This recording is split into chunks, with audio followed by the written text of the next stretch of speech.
There's a stain on my garment, dear Aisha, there's a stain on my garment, dear Aisha, a stain. Tell me how did it get there, Muhammad, Muhammad? Tell me how did it get there, Muhammad, tell me. Sexy slave girls, dear Aisha, dear Aisha, dear Aisha. Sexy slave girls, dear Aisha, I just lost control. There's Maria Al-Qubtiya, Rayana bin Sayed, Ayman and others, you know I can't wait. But Bilal's calling Adhan, Muhammad, Muhammad, now it's time for the salat, Muhammad, it's time. Then scrape it, dear Aisha, dear Aisha, dear Aisha, then scrape it, dear Aisha, scrape it. Sahih Muslim 572-3377, Surah 66, Al-Bukhari 232, Surah 424.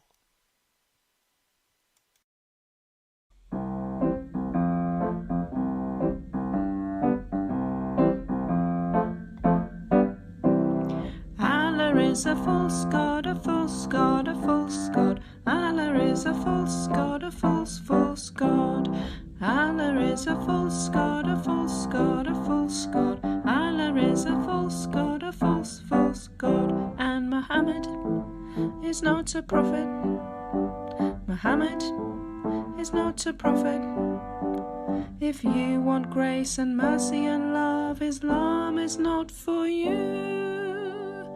But Jesus is the way, the truth, and the life. Jesus is the King of Kings who died to save us all. If you just repent and believe He took your sins on the cross, then mercy and grace, forgiveness and love, eternity can be yours. But Allah is a false god, a false god, a false god. Allah is a false god, a false god.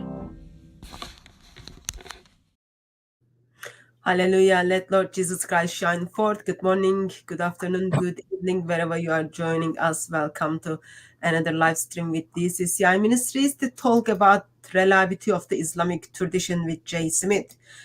Peace of Christ with you, Jay. Good to be with you, Hatun. Thank you. Why were you late, Jay? I'm not late. I'm right on time. Look at your watch. I'm sorry, but this is time. We said 7:30. It's now 7:34 because of those crazy songs you put before us. It wasn't crazy songs, I think, first of all. Secondly, I asked you to be there 15 minutes early for sound check. So now we've got to do sound check. There was an accident on the road, which I'd had nothing to be a part of. So I had to go and do a detour. But I got here on time, 7:31. So that means you are 1 minute late. That's okay. Thanks for confirming that. Can you confirm, those of you who are listening, if the sound from Jay's side is okay? That will be very, very helpful. How have you been, Jay? Good. We've been up to see our grandson, our brand little new grandson, 3 months old. Congratulations. Yeah. Thank you. My second grandchild. Is that means you are getting older and older? Oh, look at me. I've already been older and older. It's about time I had some grandchildren, don't you think? Why do I have to wait till I'm gray-haired to get a grandchild? Some people get it when they're in their 30s. No, wait a minute, 40s. I don't think they like that, though. Well, they do. I wish I did. I'm in my 70s. Finally. My kids have been waiting a long time, and I've been waiting a long time to get them to have children. So now they're starting to come in, and my wife and I, we're enjoying it to the hilt.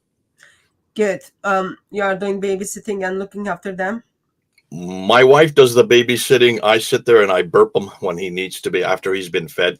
I'm not much of a father. I was not much of a grandfather as well. I wait till the child can speak and get into conversation and have a discussion and a debate. Then they are, as far as I'm concerned, until then, they're just babies. Now, once they can speak and have a discussion, that takes about 2 years. Then they really become people that I really enjoy. Meantime, before that, my wife does all the cuddling and as good grandmothers are supposed to do, and the spoiling. Well, in that case, so while your wife is doing all the job and it looks like you are just digging into Muhammad and trying to figure out what Islamic tradition shows us regarding his life. Is that right assumption?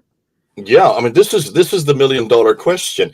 We've you had all those pictures of Muhammad. You assumed that he lived. We've always assumed that he lived. We always assumed that he had a rich life for about 50 to 60 years. We assumed that he was born in a place called Mecca, that he lived there until 622 when he moved into a place called Medina, had been called Yathrib to that time. So all of this, I've always assumed there's been no reason to question it. There's no reason for us to even have a show on it, because that's the narrative we've always been taught. That's the narrative you've been taught. That's the narrative everybody that's listening has been taught. Why would we question it? We question it because when we look at the Bible, we get to see how history and biblical account confirms one another. When one of them is silent, history steps in and then fills that gap. When history is silent, Bible steps in and then fills that gap. And it came to our attention that's not the case in Islam. So when history is silent, Islam has no contribution to it. Or put How it the other Islam way, contradicts it. those who follow Islam have never really thought of the historical question. It's not been on their radar. To be fair, in the 1800s, it wasn't on the Christian church's radar. We never asked questions of whether or not Jesus existed, or whether or not there was a New Testament, Old Testament, whether or not they were authoritative. This really was introduced in Germany. It was in Germany in the 1800s where this started to come. I'm not sure if I could agree with that, because when we read the tradition, church tradition, we get to see the discussions and debates on what is authorized or what is seen as the scripture. What are the criteria for the scripture? Yes, people who do not share Christian faith, or people who had curious minds, start asking these historical questions on the reliability of the scripture, whether it existed or not. But regarding like from very early stage of Christian faith, it's always been on the kind of on the stack for to be questioned. Because remember, we talked about in the past how it was serious for someone to confess Christ, because they would be given to the lions as dinner. So you don't want to put your faith on something which has been taught to you as lie. When it comes to Islam, main questions on history has not been asked. I think one of the main reason for that is because people didn't have the Arabic translation, so that end up in our hands pretty late. And once people had the translations of Bukhari or Surah, they start thinking about, oh, let's check this out. So like people start looking at the history much later than what it's supposed to be. Yeah, now to be fair, what you brought up, it is true. In the early church, there was a question as to which are the authoritative scriptures, which are the ones that really do talk about the life of Jesus, and also should we be trusting the Gnostic writings, the Gospel of Thomas, the Gospel of Judas, the second Epistle of Peter? These are the questions that were in the early church, and those were legitimate questions. But that all had to do with which books, which writings were to be trustworthy, and which were the ones that the church gave authority to. No one in the early church questioned whether or not Jesus existed. That never really came up. That was always assumed that he existed. It was only in the 1800s the Germans started questioning that. In Tübingen, Wellhausen, saying, hold on a minute, do we even know whether or not there was a Jesus? How can we know, since we don't have any eyewitness account, we don't even have any witness account for the person of Jesus? And that's really where it started in Germany. And so we have had to answer that question for the last 200 years. No one has dared to ask that question of Islam until Robert Spencer wrote a book on it in 2012. That was explosive, and he was laughed out of court. Everybody thought this guy was a fool. He was an idiot. You don't ask whether or not Muhammad exists. You don't ask that question. Well, for a number of reasons. It's not very healthy to ask that question. So when he did this in 2012, he certainly picked up my radar, and suddenly my antenna went up, and I said, wow, this is fascinating, because he's asking the right question. We should always ask that question of any historical figure. How do we know if someone makes a historical claim about a person who lived at a certain place at a certain time, and said certain things and did certain things. How do we know that that is true? That's a perfectly legitimate question to ask. It was asked of Jesus. We answered that question. And that's why in the last 100 years, since 1905, up until where we are today in 2024, pretty much all those questions on the historicity of Jesus, what he said, what he did, where he went, and all the rest can have been answered. But that has not been asked of Islam, not of Muhammad. And that's why Robert and I, and you're a good friend with Robert Spencer. You've brought him on board. You've gone through his book together, or you've just now, I think you've just done on his the critical edition of his biography. We're going to be doing it next week, I understand. And I just ordered it so I can read it before next week. These are the questions that now need to be asked of Islam. We've had that test. We've gone through this. Islam has yet to do that. So it would be very silly if I was one of the apostles of Lord Jesus Christ, and then someone is asking me, well, do you know if Jesus was exist? I'm just like, yeah, I was his apostle. We shared life together. We did ministry together. And then I put the writings down, and then informations within these writings are pretty much reliable. Locations, people, cities which has been mentioned historically has been proven. So there was no need for someone within a couple of 100 years. Or within even like much longer than that, to say like, okay, this guy called Jesus was ever existed. As the time went on, of course, things changed, because people knew accepting Jesus to be exist, accepting Jesus to be the one who he claimed to be, has the consequences. So you get on your knees, and then you have to accept him as your Lord and your Savior, and that is difficult things for people to do it. Therefore, you need to dig into it and then find the ways to reject him. When it comes to Islam, when Stop we look there. Don't complete Islam yet. Back up. Hold on. What you're saying is so important. I want to really underline what you're saying. People who were living at the time of Jesus, of course, never asked whether he lived or not. It's those who come after Jesus that ask the question. Why? Because those who were living at the time of Jesus in the first century, they didn't have cameras, they didn't have television, they didn't have newspapers. They had no record to show who he was except that what they wrote down. But what they wrote down was on papyrus. Papyrus are these interlocking leaves that after about 100 years, they just crinkle and disintegrate. They just dry up. So there was nothing that has been retained from the first century, from the eyewitnesses or the other witnesses that support that Jesus actually did exist. And that's why it's important that today in the 21st century or in the 19th century, when this came up, when people were saying, hold on a minute, did Jesus exist? Since we don't have any eyewitness account of any photographs or any type of implementation, we can go back to the first century. What do we have to support the historicity of Jesus? And that's why the whole manuscript evidence came up. That's why we got into manuscript, the whole thing to do with textual criticism, the whole to do with forensic evidence, codicology and paleography became so important to be able to date and to be able to know how languages changes, how writing styles changes, how we can date manuscripts to support the historicity of Jesus.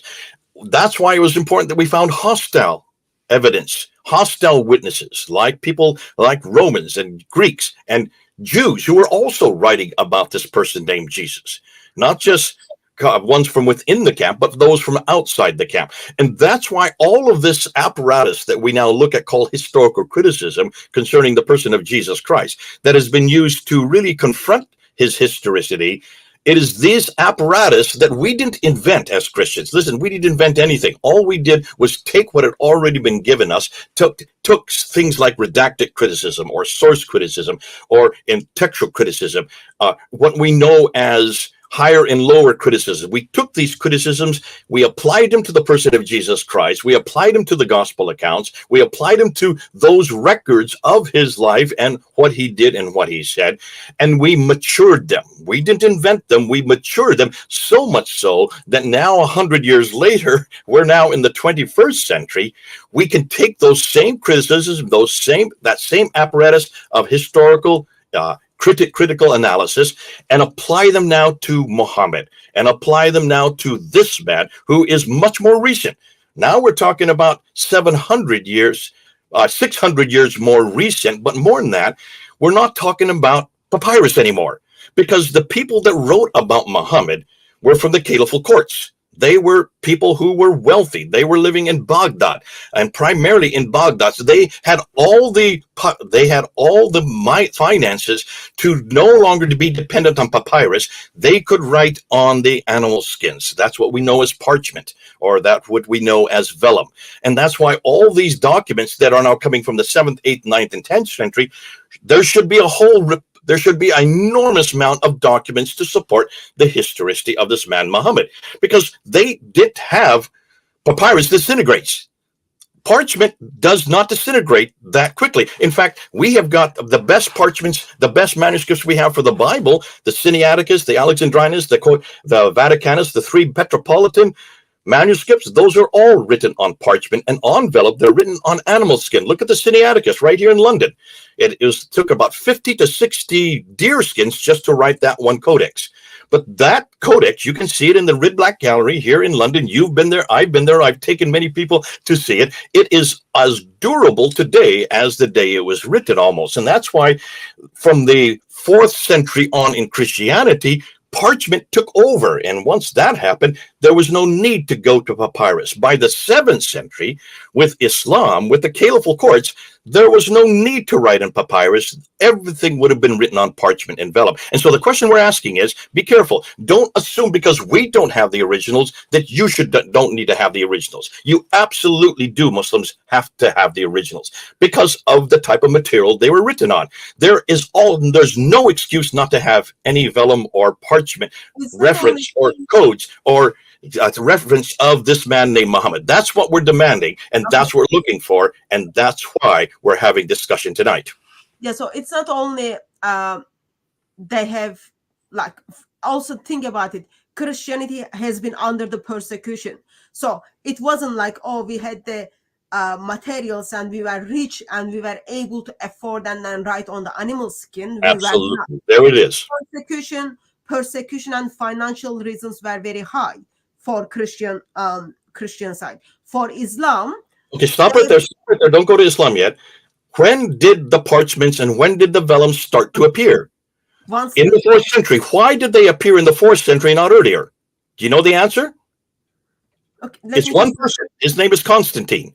It's because of Constantine, the emperor of the empire at that time. He was converted to Christianity. He was the one that commissioned. He had the means to. He is like the caliph of Islam. There's the equivalent. He had the means, he had the money, he had the finance, and he was the one that commissioned 50 codices to be created, to be written for the Council of Nicaea in 325 AD.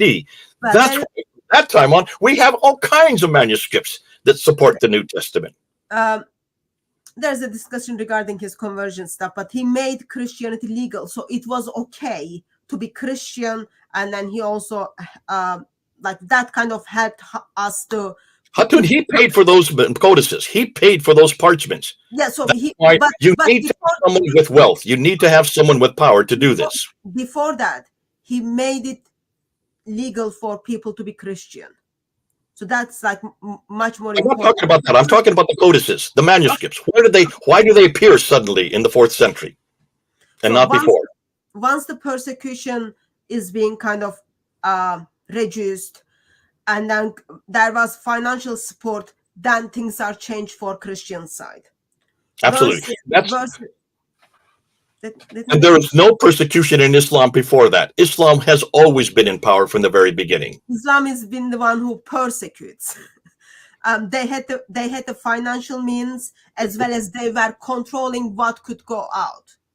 So Hatun, you love to really dig it into the Muslims. I understand that, but let's keep to manuscript evidence. That's what I want to talk about tonight. Yeah, I'm just trying to put them in a context. So the reason how Christian side is different than Islamic side. Yeah. So as you expressed, and that's why when Muslims come back and they say, but you don't have your originals, why you're asking us to have our originals, I'll come back and say, because there's no excuse for you not to have the originals. You had Abu Bakr, Umar, Uthman, and Ali. You had then from that time Muawiyah. Then after that, you had Al-Malik, then for that you had the whole Umayyad Caliphate. From that, after that, you had the Abbasid Caliphate. These were all caliphs that commissioned all of these books and these manuscripts. These were not poor people. These were not people with that they had no means. They had all the means at their disposal. Why in the world did they not write anything down? Good Bingo. question. It's as simple as that. Good question. Why you, Jay, and Hatun hate Muslims? I don't hate We said Muslims. it's hateful tonight. I don't hate Muslims. Why would we spend our lives working with Muslims if we hated them? We love them. They're the best people to work with. I don't know where Lars is coming from. Lars, be careful. Just because we're disputing about manuscripts, does that mean we hate somebody? Just because we're asking questions that have been asked of us, were people hating us when they were asking these questions? Was Wellhausen hating Christians when he asked a perfectly legitimate historical question? Why does suddenly you hate somebody if you ask a question about their authority? To me, this idea of hate coming into the picture is absolutely ludicrous. But go ahead, Lars. Keep that narrative if you want to. Be careful. We would not, Hutton and I would not be spending our lives. I've spent 40 years loving Muslims into the kingdom. If there's hate there, I would give it up long beforehand. My wife would have asked me to give it up. I would have been old and wrinkled if I hated people. I cannot hate Muslims because I find them to be the most engaging people in the world. What I don't like, what I don't want, is when they start saying things about my book or my Lord Jesus Christ, and then they can't say the same thing about their book or their Muhammad. That's all we're talking about today. Take this hate off the page. There's no reason to bring that into here. You're just trying to get us angry. We're not going to get angry. We just love the fact that we can have the freedom to ask these kinds of questions. But let's get back to the subject again. Okay, so I think this is also one of the cards they played for decades or centuries, if not. Every time when Islam is being questioned, they play the victim card of, oh, poor Muslims, you are not loving Muslims, you are not loving Muslims, and they shut down all the debates. But Yeah. if you cannot have an ideology which cannot even ask the questions or have an answer to the questions, I think you've got to think very serious about that ideology. At the end, it affects your eternity. So when we talked last, that was... If Lars is going to say we're hating Muslims because we're asking questions about their manuscript, does he hate Christians for asking the same questions about our manuscript? Does that just be consistent at least? So therefore, should we shut down any inquiry of Christianity? Should we do that? Because if to inquire of Christians what is demanded of us, any historical criticism, that would assume that you hate us. No, you don't hate us. You want us to make sure that what we say we can support. That's all we're asking. Do support what you claim. So a couple of weeks ago when we had live stream, I received a couple of emails where people wanted us to go through the manuscripts little bit more detail because they said, Jay speaks too fast. I watched the video twice. I'm still not following. All right. So therefore, I got in touch with you and then I asked, okay, can we break it down more regarding what do we have about biography of Muhammad for manuscripts? What do we have for the manuscripts of the Hadith? And then break it down and then ask our questions, why we are asking those serious questions. Okay, let's do it. And then we talked, I think it was last time again, we expressed one of the reasons these questions become important in Islam, because when you look at the tradition by itself, let's say what Bukhari says or what Quran says, what Surah says, you get to ask questions of how can this be, because at that time this thing was not even existed. For example, like you talk about quite a lot about Mecca. Quran brings up Mecca, Hadith brings up Mecca. Muslims invest a lot of money every year to go there and then do their Hajj things. Yet, if you just take it in face value, it asks you it makes you ask the question, well, how can you talk about Mecca while historically this place was not even there? So therefore, it becomes important what manuscripts you have, what your manuscript says, can we trust them, are they reliable? And we are going to go to dig into the manuscripts, break it down, and then Jay, can you practice and speak a little bit slower for people to follow it up? Let's do that. In fact, if you hear me going too fast, just interrupt me and say, I'm Jay, trying. It's not working at all. I will be your obedient servant for this next hour. How long are we going? For an hour, hour and a half? Allah knows best. We'll see. No, Jesus knows best. I don't care who Allah. There is no Allah, so don't put him in the picture. Otherwise, we're going to go for 6, 7, 8 hours. He knows nothing. Okay. So I'm gonna put your PowerPoints. I am the one who is in charge of the PowerPoint. So you tell me to move the next slide, I'll do so. I've taken out all the animations, so just every time I say hit the button, that means go to the next slide. Okay. And meantime, those of you who are watching us, please feel free to bring up your questions. Put @ in front of DCCI Ministries. I'll get to see it, and then while we have Dr. J. Smith, we can simply put him in hot seat and then make sure he answers our questions if we still have questions. Ready? Jay, are you ready? I am, yes.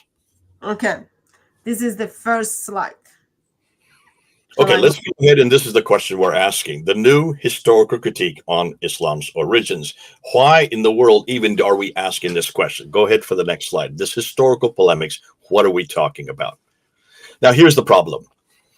Islam is the second largest religion in the world and one of the most missionary-minded religions, and certainly the most polemical against Christianity. There's no other religion that is as large and is as vociferous and antagonistic towards Christianity as Islam today. Today, I'm not talking about in the past, I mean today. So Islam, therefore, is a religion that most people don't realize is much more than just a private faith. It's an entire way of life, so which impacts everything that Muslims do 24/7. So everything that they do, whether or not they are talking, eat, drinking, their political structures, everything they do impacts upon that. Therefore, and this is a big misnomer that many people in the West have. They think that Islam is something that only happens on Fridays in the prayers at the mosque. No, it is happening and I agree, Muslims are probably the best at really living out their faith every day of the week. So we need to put that on board, including what we're doing tonight. Even if you're to debate what we're doing tonight, that would be a religious act for a Muslim. And it should be the same for us. When we debate and defend Christianity, that should be a religious act for us. And that's why I love Muslims, because they are the best to model what we all should be doing as far as how we should live out our faith. Now, here's the problem. Islam has always been a religion that we thought was over there.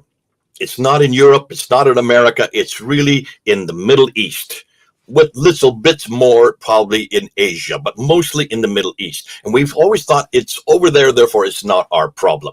That has now changed in my lifetime, especially since the Second World War, and especially since many Muslim countries have got their independence. In the 1940s, 50s, and 60s, most of your Muslim countries were no longer dependent on the colonial powers. 95% of the Muslim world was colonized by Christian countries. That no longer is the case. They've all become independent. And as a result of that, many of them are leaving their countries because they're fed up with Islam. That Islam is just not working in their countries. And there's no way you can dispute that, Muslims. They're all coming our direction. And they're all coming to Europe, specifically Western Europe. Notice they don't go to Eastern Europe. They're not going to Hungary. They're not going to Poland. They're not going to any of the countries that don't have good welfare programs, or they were not colonial powers. They're coming to Western Europe, and more than not, they're coming to America, to my country, United States. They're coming in huge numbers. Just look at your elections that you had here in July in Britain. Now there are 11 cities that have Muslim mayors. Look at here in Britain and look and see. Britain has bent over backwards for Muslims. There are no restrictions against Islam in this country. I'm in Britain right now. I'm in London right now, though I don't live here. I'm here for a little while. And look and see just how much Britain has given the Muslims. There are no minaret bans. There are no burqa bans like there are in other parts of Europe. There are no restrictions. Britain is the only country in Europe, I think, outside of the Muslim world that has Islamic courts. Islamic courts, Sharia courts, over 100 of them in this country alone that are seen as legitimate courts underneath British law. So these are the things that are now coming. They're coming to us in a big way. Even where I am right now, I just went out today, and everywhere I see are Muslims, where they were not even here 7 years ago. They're everywhere now. And that's fascinating to me, because that means it's not a religion that we can say has something we can't deal with. It's something we don't need to deal with over there in Middle East. It's very much here. And of course, here in Britain, it's not even the Middle East. It's mostly Pakistanis, Indians, and Bangladeshis. So it is a religion that does not assimilate well. I saw that today. They don't assimilate well. Here in Britain, they take over our schools, they take over our hospitals and our prisons, and they demand halal food for only them. And of course, those schools, hospitals, and prisons now only serve halal food. And they also demand that I just now understood it in one of the schools, that one of our kids, not our kids, my personal kids, just yesterday said that every time they use the word Muhammad, they have to say, peace be unto him. Everybody has to say peace be unto him at that school. They push their boundaries. They push themselves on the country that they move to. They do not assimilate well. And Muslims believe that their way of life and their religious culture must be introduced to wherever they go, even imposed on everyone. To me, I have to sit there and I have to scratch my head. They've just left Muslim countries that have been destroyed because of Islam, and now they want to reimpose on Britain, where they're running to, the very thing that they left. But nonetheless, because of that, we're not paying attention to that. And we in the church especially have only ever used one model to really engage with Muslims, and it's called the Irenic approach, or peace and reconciliation, or you might want to call it the grace method. But it has never, ever been anything that confronts Islam. We've never confronted anything. Everything that I see here in Britain, by all the church agencies, by all the mission agencies, is to find commonality with Islam, come along with Muslims and find things that we have in common, and then assimilate to their paradigm, not to our paradigm, even though they're in our country. So it is time, I think, now that we need to start going the other direction, and we need to start introducing apologetics and polemics. Now, Hatun, you know that, I know that, but many of our hearers do not know that. And that's something that makes people uncomfortable. So what I'm going to do now, go next slide. I want to introduce this whole new paradigm called polemics. And of course, if you hit the next slide, I'm going to have to define terms. Okay, so before I move to the next slide, I just want to add a couple of things you said. I'm grateful that Jesus Christ is my role model. And you expressed that how Muslims are kind of leaving leaving their own countries and moving to the different countries. Saudi Arabia said they don't want them. Remember? Muslim country doesn't want their Muslim brothers and sisters. So therefore, they are moving. Isn't that rather odd to you? Wouldn't Muslims be better in Saudi Arabia and in the Middle Eastern countries, the oil-rich countries that can certainly accommodate them? Why is it Muslims don't go to those countries? Because they speak the same language, they have the same culture, they share the same religion. Many of them even are from the same ethnic group. Why in the world are they coming to the West? We don't speak the same language, we don't have the same culture, and we certainly do not have Islam as our way of life here. Why do they want to come this direction? What is it that's so attractive about the West? It is called dawah. They are coming here for dawah. A couple of years ago, Muslim missionary Adnan Rashid was expressing that's why we go to West. Remember, President of Turkey expressed that go to Europe and then make babies to conquer Europe. So that's one of the reasons that they travel. Define dawah. Not many people know what you mean. So dawah, what does it mean? Yeah, dawah is you go and then force Islam upon people and then make them to say shahada, but you don't tell them like, oh, if they leave Islam that you will kill them. You just like make people Muslim, or you do love jihad, which is intentionally going after non-Muslim women, and just before you get married with them, you say, okay, convert to Islam, and then we will be happy, and then you force them into Islam with that way called the love jihad. People who are watching the program, I'm sure they are very much aware of those terms. So you've unpacked this well in a lot of your videos. But dawah means to invite. It just means to invite. So it would be their equivalent to what we call evangelism. Yeah, but we don't do evangelism so that God kind of gives us good points. We do evangelism because you're right. I'm not saying we do. You're right. You're correct. Muslims do dawah because their sins are just so outrageous. Allah kind of had them with their getting rid of their sins, so they get barakah. To be fair, To be fair, there are many other Muslims that come here for economic reasons or for schooling reasons or because they love the freedoms that we have here. There are many more jobs here than in their own countries, which to me is rather What curious. is it? Why What is it that our countries that are supposed to be so evil and so heinous and don't follow a Muslim model are so much better and so much more attractive economically? Why is it the economy works here, are you but it doesn't telling work me? there? Are you telling me that Sharia finance is not doing good job? So Muslims, You know this is good and well Sharia finance doesn't work, and that's why Sharia finance is not even applied very well. It has always been proven to be a failure. That's a whole nother subject we could go on. so in Muslim countries, Islam is not working. They are going non-Muslim countries. In Muslim countries, they are not even giving any rights to the non-Muslims. So they are coming to Europe or going to America and having the rights which they don't even give to non-Muslims in their own countries. That's something should all concern us. Okay, Also, let me ask you this real quickly, since we're on the whole thing of the economy. What has any Islamic country produced that the rest of the world wants, except oil? Outside of oil, what has any Muslim country produced that the rest of the world wants? What cars have they produced? What airplanes have they produced? Their food we like, but you can get their food even in Christian backgrounds, because many of the best cooks are not Muslim. Many of them are Christian. But what is it they really produce? Anything that's technological? What is it and where is it we like to go? Most people, you can see, there is hardly anything. What Nobel Prizes have they won in science or technology or in medicine? Do you see what I'm saying? So much of Islam just doesn't produce anything that the rest of the world wants. And that's one reason why they're coming to where the rest of the world produces. We are the producers in the Asia, but mostly in non-Muslim Asia and Europe and United States and Australia. We produce so much more for the world. We have created so much more for the world. And that's a huge attraction.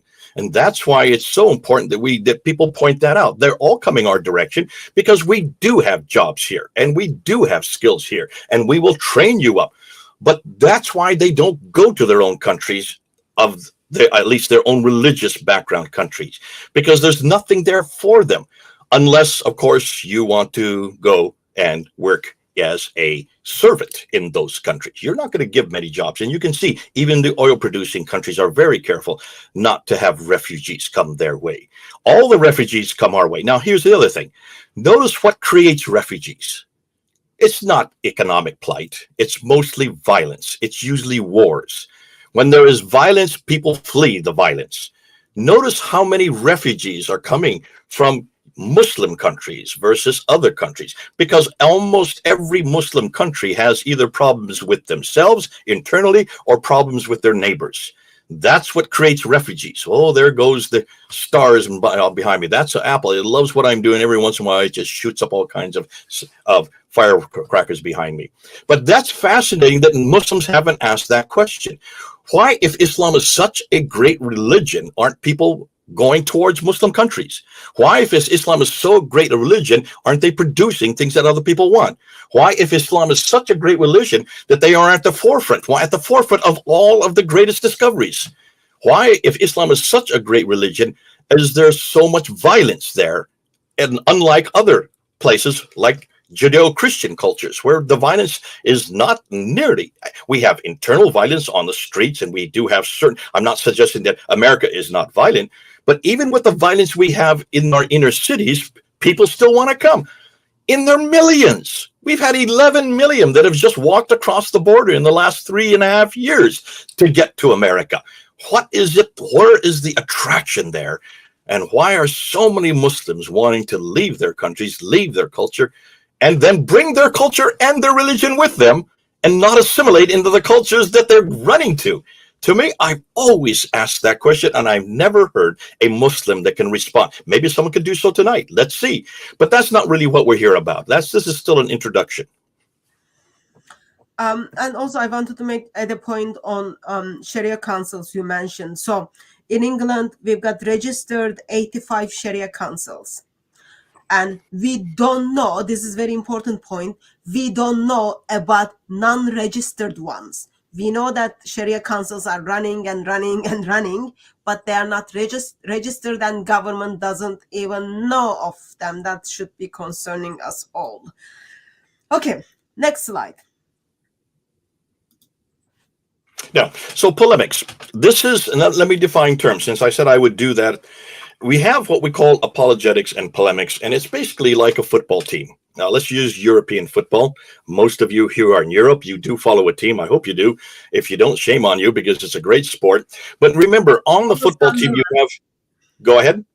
If they're going to follow football team, they need to follow Sunderland.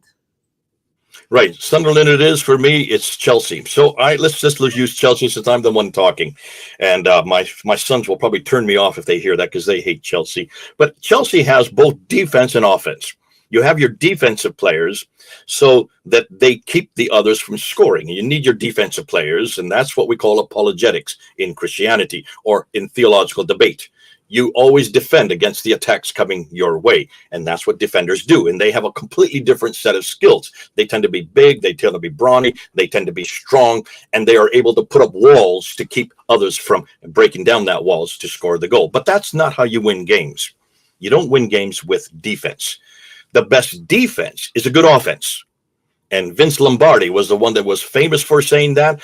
What that means is, rather than always defending, which is what we do as Christians all the time, the best way to score goals, the best way to win the game is to have an offense. The midfielders, the strikers, they are the ones that actually make the goals. They are the ones whose names you know. They are the Cristiano Ronaldos of the world. They are the Neymars. They are the Lionel Messi's of the world. They are the ones that have the biggest salaries. They are the ones that are the celebrities. They are the ones that of course, are the ones in the papers at the very next day, because they are the ones that win the game.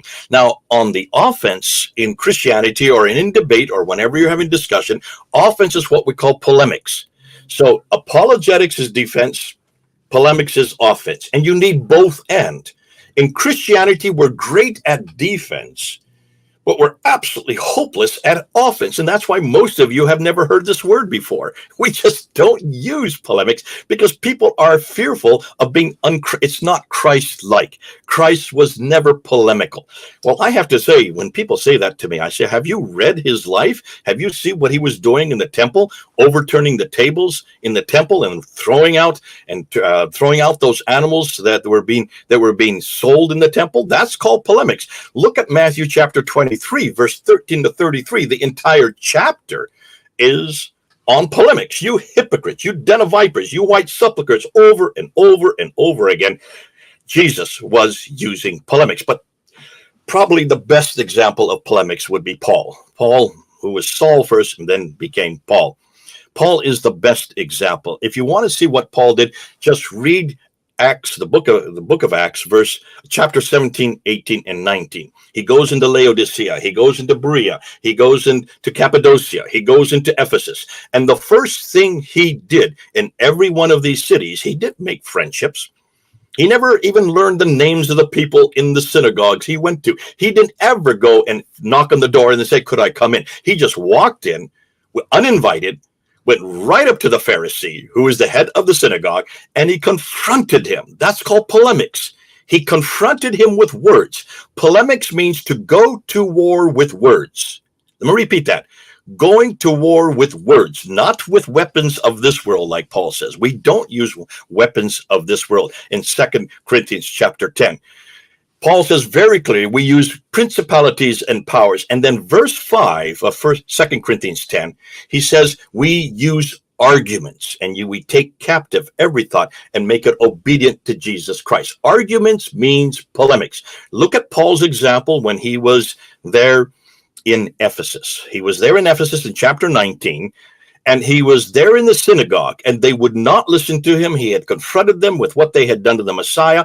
They would not listen to him, so he finally left the synagogue, took the shoes from his feet, dusted the dust from his shoes, meaning symbolically, I'm having nothing more to do with you in the synagogue, and he went down to the lecture hall of Tyrannus.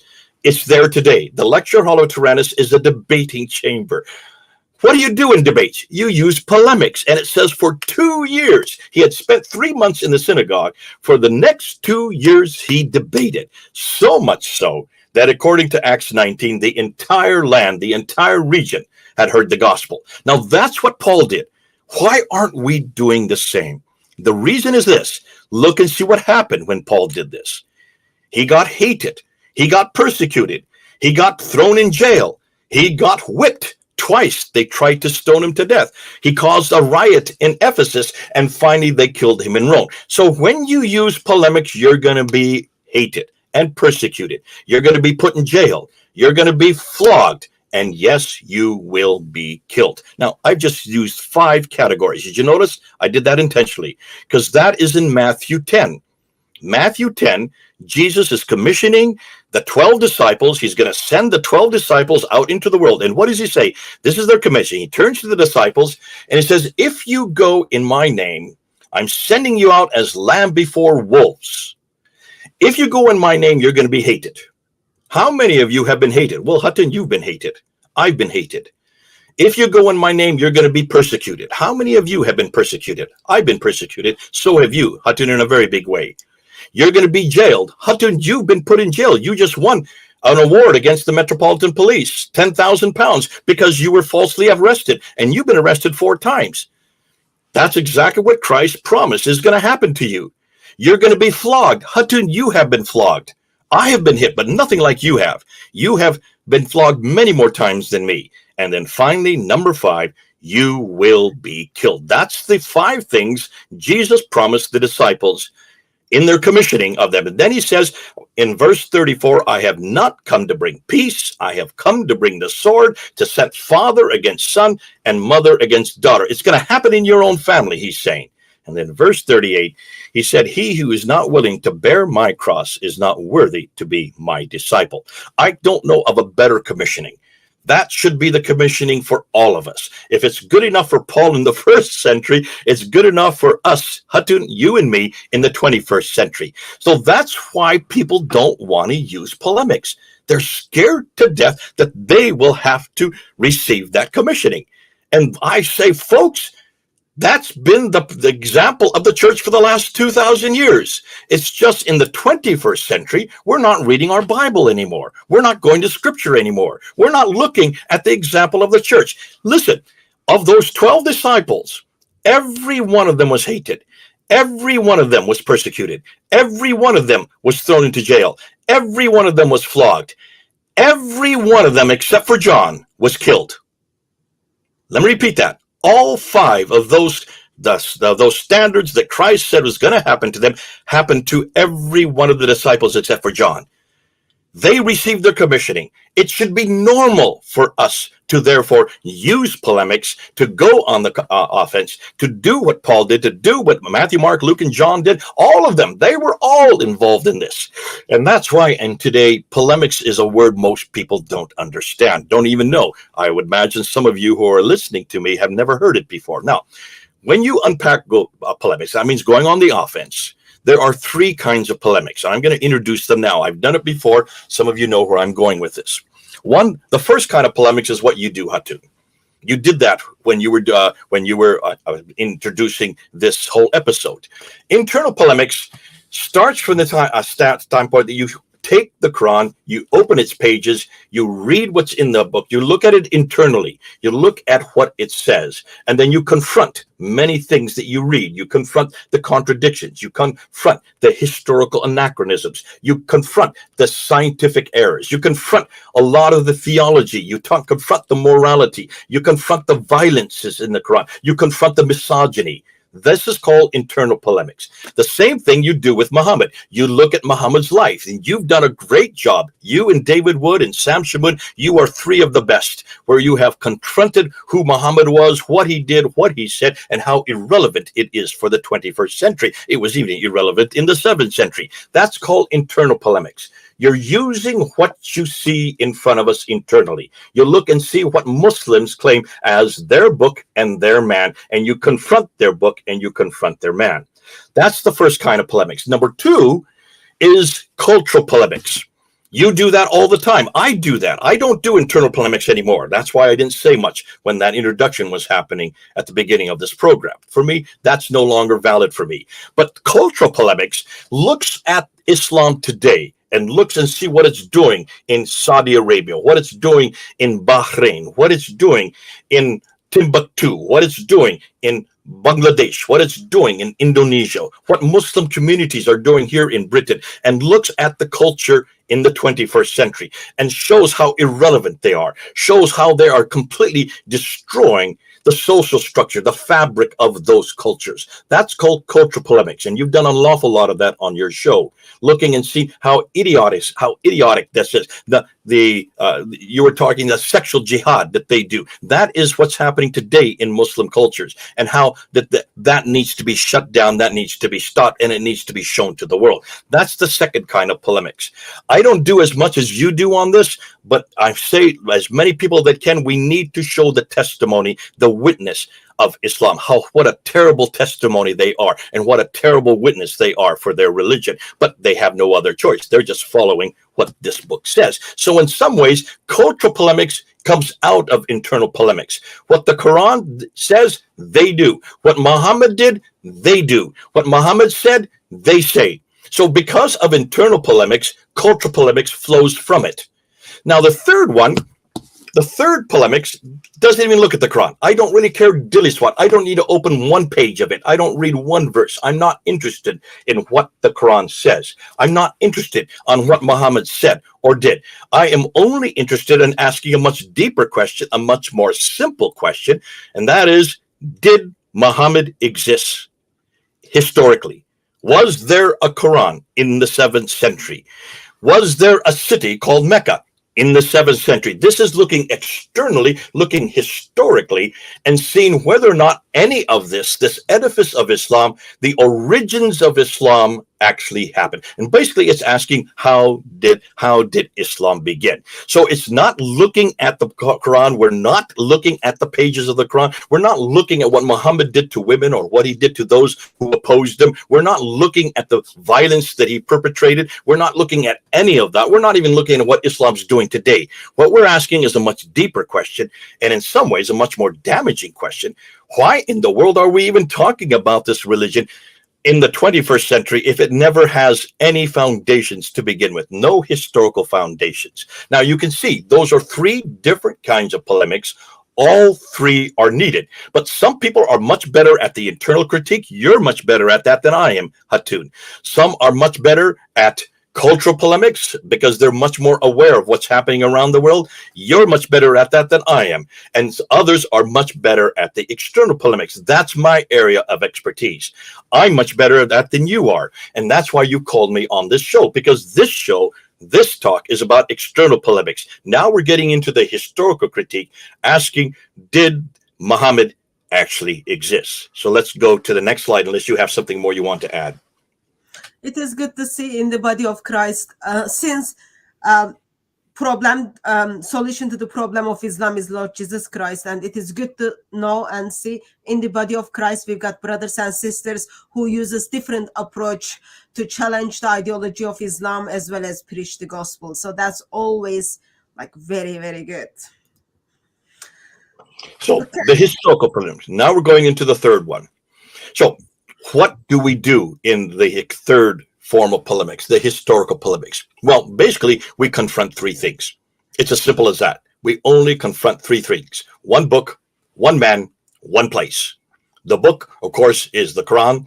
The man is Muhammad, and the place is Mecca. Now, I usually, though I say the book, the man, and the place, I actually, when I do this, I turn it backwards. I go backwards, and I start with Mecca. So we confront Mecca historically. Was there a place called Mecca in the 7th century, or even before? Because obviously Muslims have to say yes, because that's where Adam and Eve were sent at the very beginning of time. So therefore they are the first man, first woman. So sent down to Mecca, it's the very first place in existence. It's the oldest inhabitant for mankind. So they would have to say yes, it existed long before the 7th century. What about Muhammad himself? The Muhammad of Islam, the Muhammad. You notice I'm emphasizing three vowels.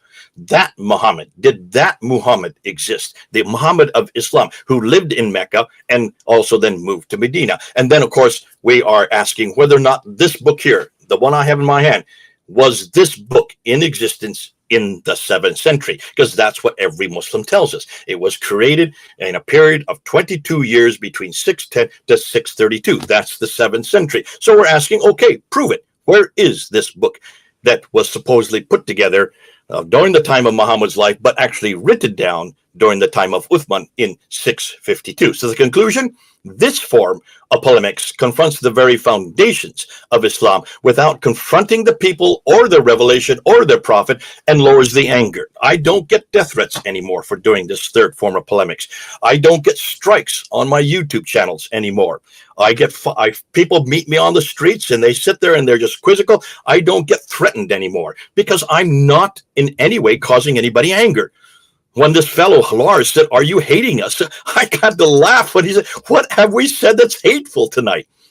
You won't see, I'm not going to say anything against Muhammad. What a waste of time. I don't want to talk about him. I'm not going to say anything against the Quran. What a waste of time. I'm not going to even read from one of its pages. I haven't said anything against Muslims. What a waste of time. I love them. Why would I say anything against them? All I'm going to ask is that book, that man in that place in the 7th century, if I can prove just one of those three things did not exist in the 7th century, the other two come falling down. All you have to do is, like a stool with three legs, shut down and destroy one of those legs and the other two collapse. Because if there was no place called Mecca, then I don't care what Muhammad you find. I don't care what Quran you find. If it's not from Mecca, it's no longer the man, the prophet, or the book of Islam, because Islam absolutely is dependent on Mecca for the other two. If I can shut down Muhammad, then I don't care what Quran or what city you find. If Muhammad's not there, then the other two fall as well. And that's why if you take the Quran away from both Muhammad and Mecca and find that the Quran we do have is from much further north, and we can pretty much put it together and find where it's also originated, but none of it is from Mecca, written by a man named Muhammad. It's written over a period of hundreds, maybe thousands of years. Then it shuts down both Muhammad and Mecca. So that's why these three are by far the most important areas of Islam. Islam is absolutely dependent on one book, one man, and one place. Now stop and think, Mahatud. So are we. We start from the same paradigm. We also have a man. We also have a book. We also have a place. And you take out any one of those three. If you take away from Jerusalem, then there was no crucifixion. Then there was no Jesus. In fact, there was no Matthew, Mark, Luke, and John. There was nothing. Christianity couldn't have existed without Jerusalem. If you take away Jesus, then we're all damned. And then there's no crucifixion and there's no resurrection. And then we might as well throw out the New Testament if there was no Jesus. And if you take out our book, if you take out the New Testament and eradicate it and show that it didn't exist in the 1st century, then it doesn't matter what Jesus you find, doesn't matter what Jerusalem is there, it's no longer the Jesus that died on the cross and rose again. That's why, in some ways, we have exactly the same paradigm, the same model that Islam has. They are dependent on a book. We're dependent on a book. They are dependent on a man. We're dependent on a man. They are dependent on a city. We are dependent on a city. But what a better book, what a better man, and what a better city we have. And that's why we're having this discussion tonight. You want to come back on any of that?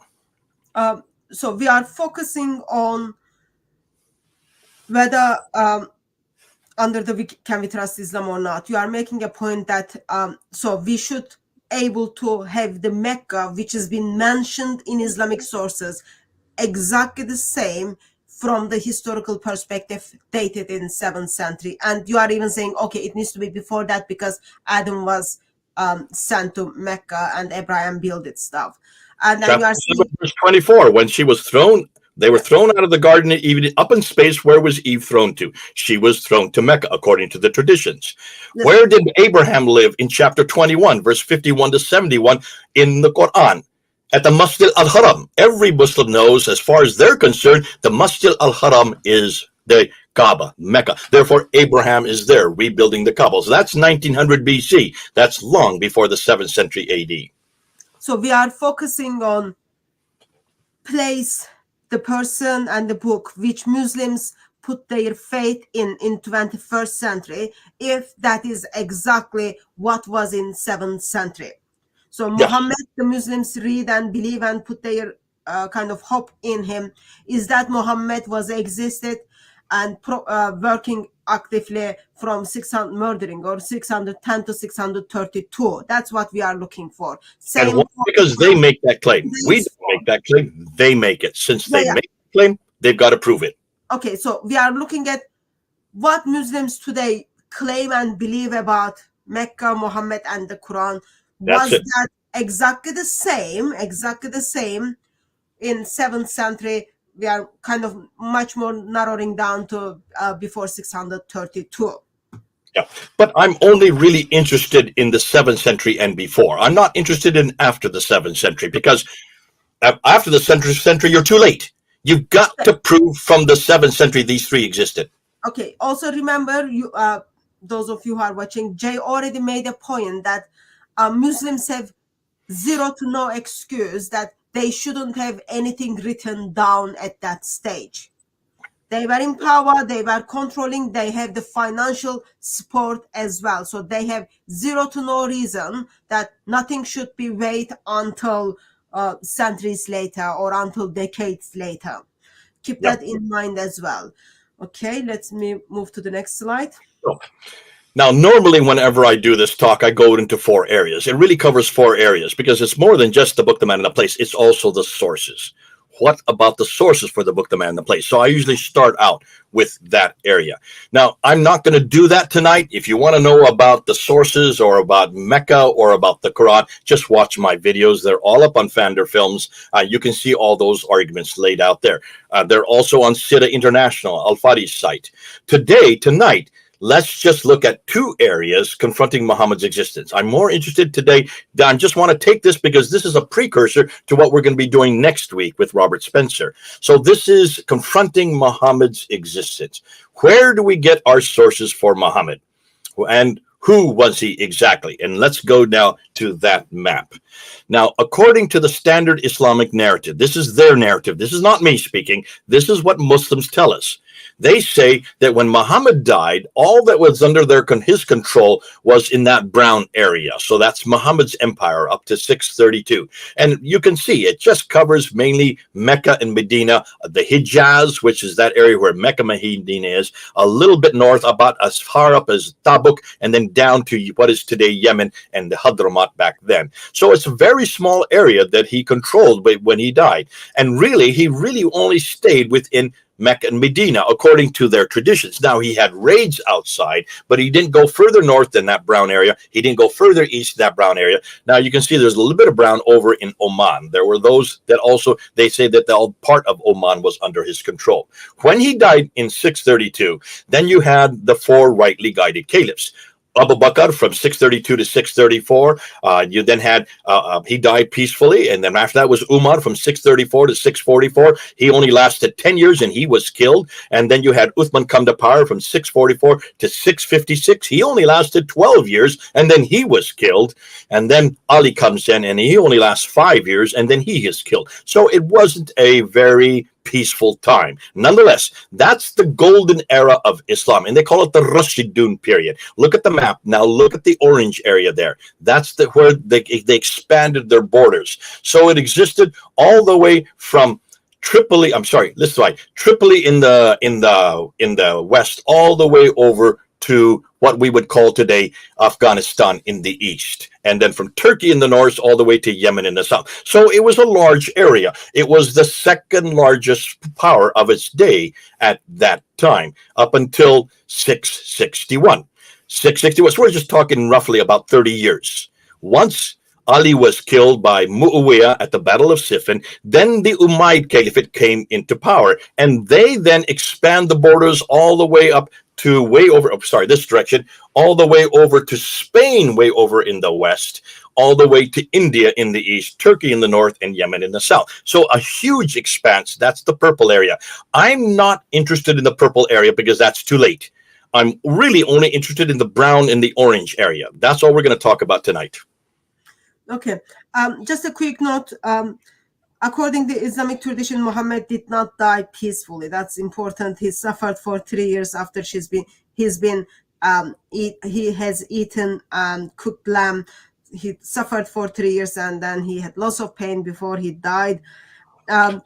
beside Abu Bakr, all of the caliphs, which Jay mentioned, remember, they were murdered by other Muslims, not other Romans, not pagans or anyone. They were murdered within Islamic circle. And people were just like, Muslims were fighting with other Muslims groups. So I wouldn't call that peaceful, but I just wanted people to kind of keep in their mind, within 30 years after death of Muhammad, Muslims are fighting with one another for the power. 4 of the 5 caliphs were killed. You're right. Yeah. Only they were murdered by other Muslims. Yeah. It's not very peaceful at all. And it's still happening today. It's still happening today. You're right. Yeah, so it's another golden period of Islam. If that's the golden period of Islam, I want nothing to do with it. But Muslims don't seem to pick that up. So it's good you're bringing that point out. Thanks so much, Hatu, for doing that. Okay. Anything else you want to say about this? No, that's okay. I can see very peacefully they kind of conquered. Yeah. So here's the problem. The problem with Muhammad. That's all we're going to talk about tonight. Go to the next slide. What we need to do is follow the evidence. Now, this is what Muslims claim, not me. This is what they claim. Muhammad, they claim, of Islam, was the last and greatest prophet who lived in Mecca between 570 when he was born there up until 622 when he then moved up to Medina and died in Medina 10 years later in 632. Again, as you say, he was poisoned, so he didn't die peacefully. He modeled, but he is the model for Islam as the paradigm for the whole world. And that's what everybody wants to follow. During that time, from 610 to 632, when he finally died, he received the Quran, this book here, as a final revelation for the whole world. Now, everything we need to know about him can be found in 2 real sources. One is called the Sirah of Ibn Hisham, who died in 833. That's the 9th century. And the other is the Hadith of the Hadith compilations of Al-Bukhari, Sahih Muslim, Ibn Dawud, Tirmidhi, and the others. 6 major hadiths between 870 and 915. So that's the 9th and 10th century. Unfortunately, these references are all in the 9th and 10th centuries, 200 to 300 years after the fact. So that's the problem right there. We just don't have anything from his time period. We have nothing written down by those who actually knew him, saw what he did, and heard what he said, like we have for Jesus Christ. None of that exists. There's nothing like we have for Jesus Christ. And now we're talking 600 years later. There is no reason for them not to have anything written down because these are all caleful courts.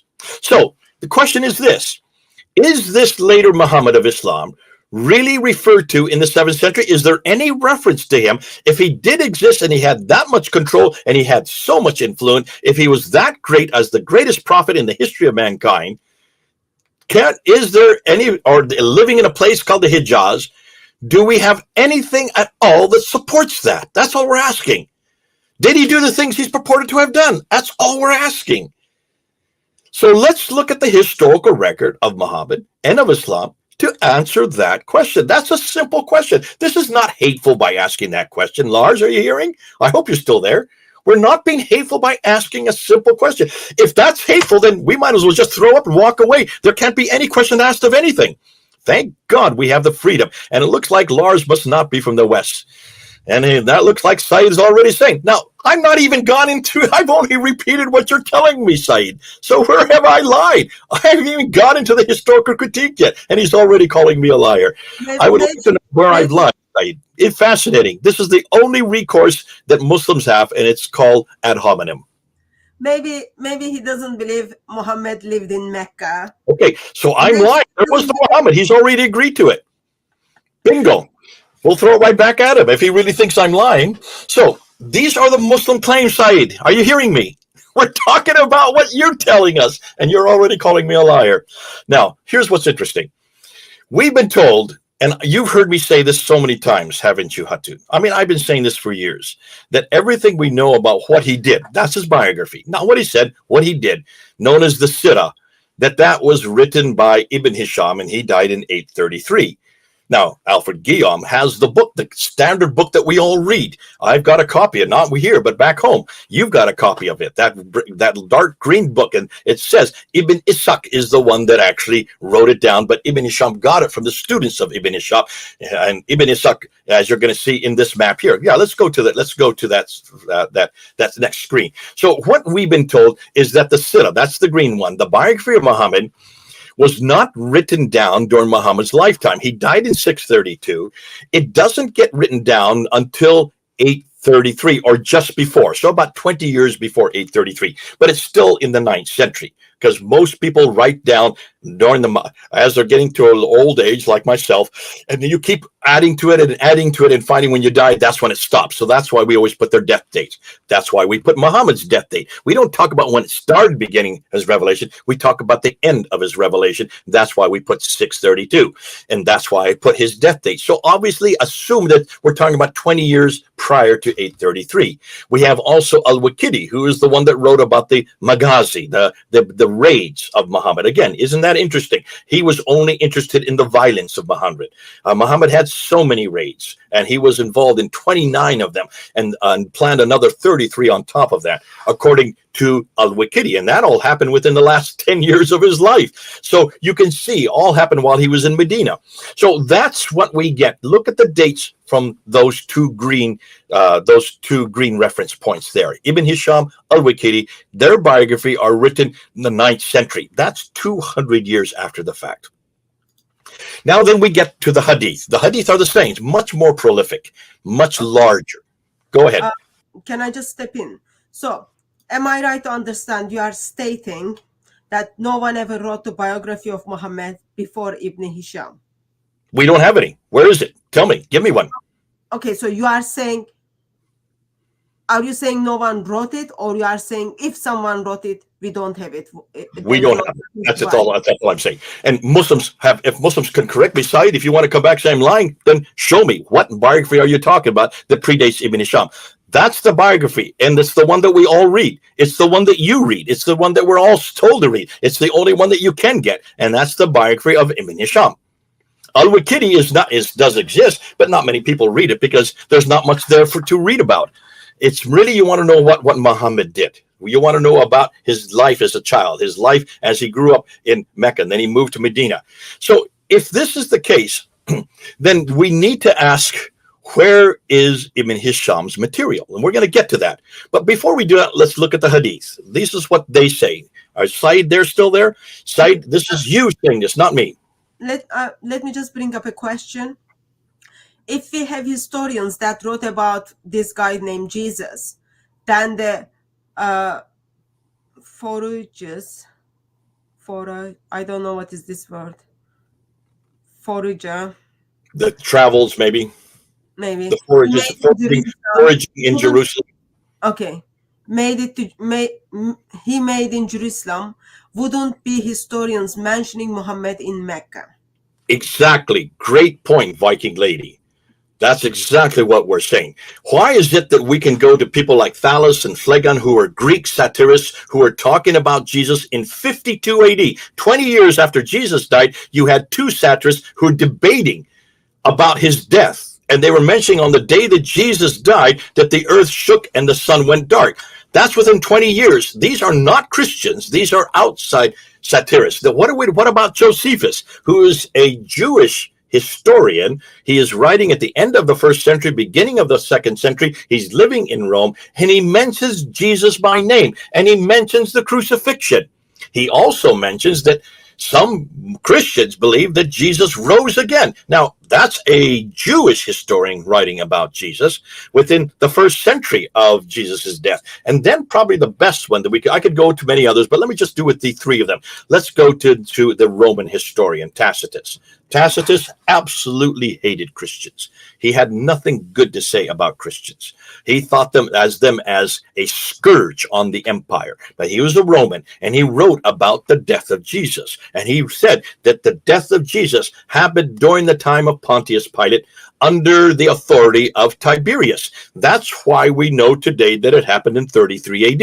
He is the one that dates it for us. So I've just given you a Greek satirists, I've given you Jewish historian, and I've given you a Roman historian, none of which are Christian. They would have no reason to dispute his existence or even mention him if Jesus hadn't existed.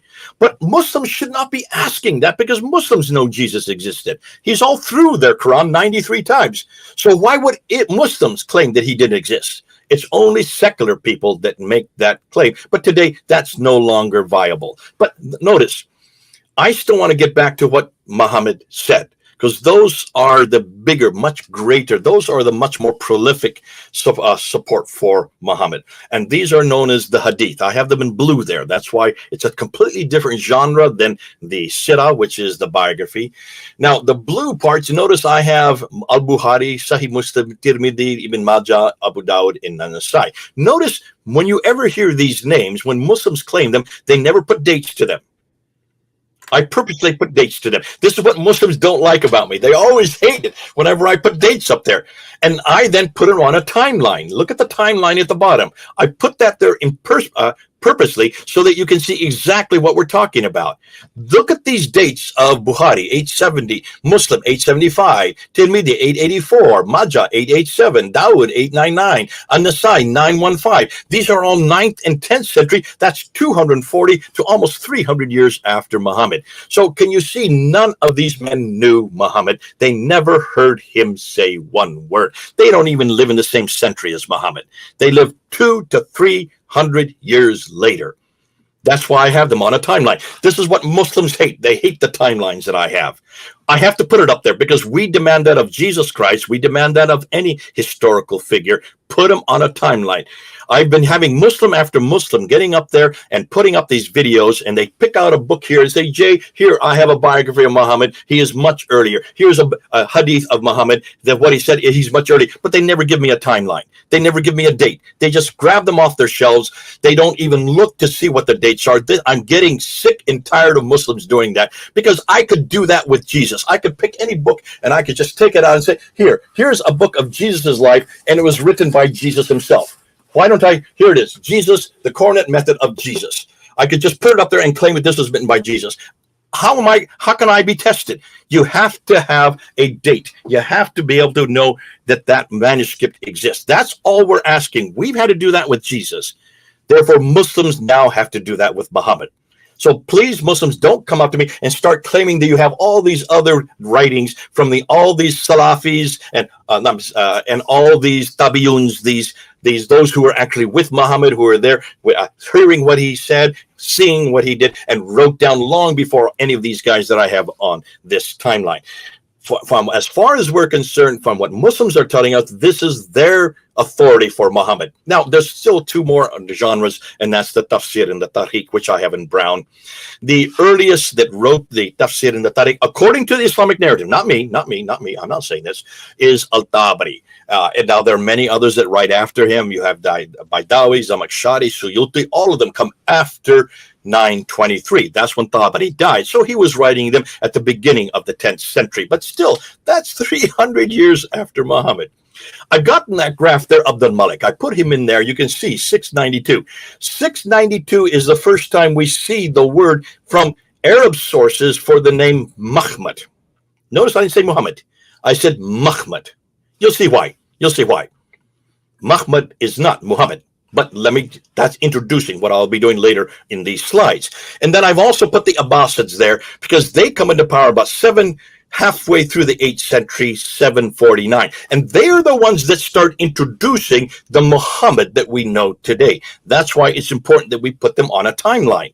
But look how many years. Look at the conclusions at the top.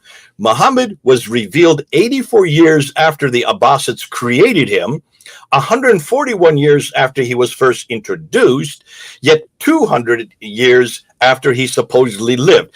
These are all too late. Why am I saying that? Ibn Hisham, Al-Waqidi, Al-Bukhari, Sahih Muslim, Al-Tirmidhi, Ibn Majah, Abu Dawud, An-Nasai, Al-Tabari are all Abbasids. They are all Abbasids. None of them are Umayyad. That's why I'm trying to get this point across. You need to see the timeline. We're talking about the 8th century and later. 9th and 10th century. We have nothing from before this time, except where Abdul Malik introduces it, as I'm going to talk about later on coins and also on the Dome of the Rock. All right. You want to add anything before you go to the next slide? So you are saying we do not have the biography of Muhammad before Ibn Ishaq, and that's not survived anyway. We received it from Ibn Hisham. Oh, we don't Correct? have Ibn Ishaq. In fact, that's why I have it in light green. And normally, if I do an animation, he's off the screen by now. I've already thrown him out because there's nothing from Ibn Ishaq. What Muslims are telling us is that it is first introduced by Ibn Hisham 833, or 20 years earlier than that. That's all I'm saying. Okay. So what is the reason that they kind of decided to write the biography of Muhammad? Exactly. Obviously, this has to do with an agenda. They had to write it because they needed a backstory. I'm going to get to that. Once you create a prophet that's in contradiction to an earlier prophet, or two references of two messiahs who are yet to come, and you create a third one, if you do that, you now have a prophetic line. You've got to create that prophetic line because you don't have a prophetic line if you're an Ishmaelite. Remember, these Mayas are all Ishmaelites.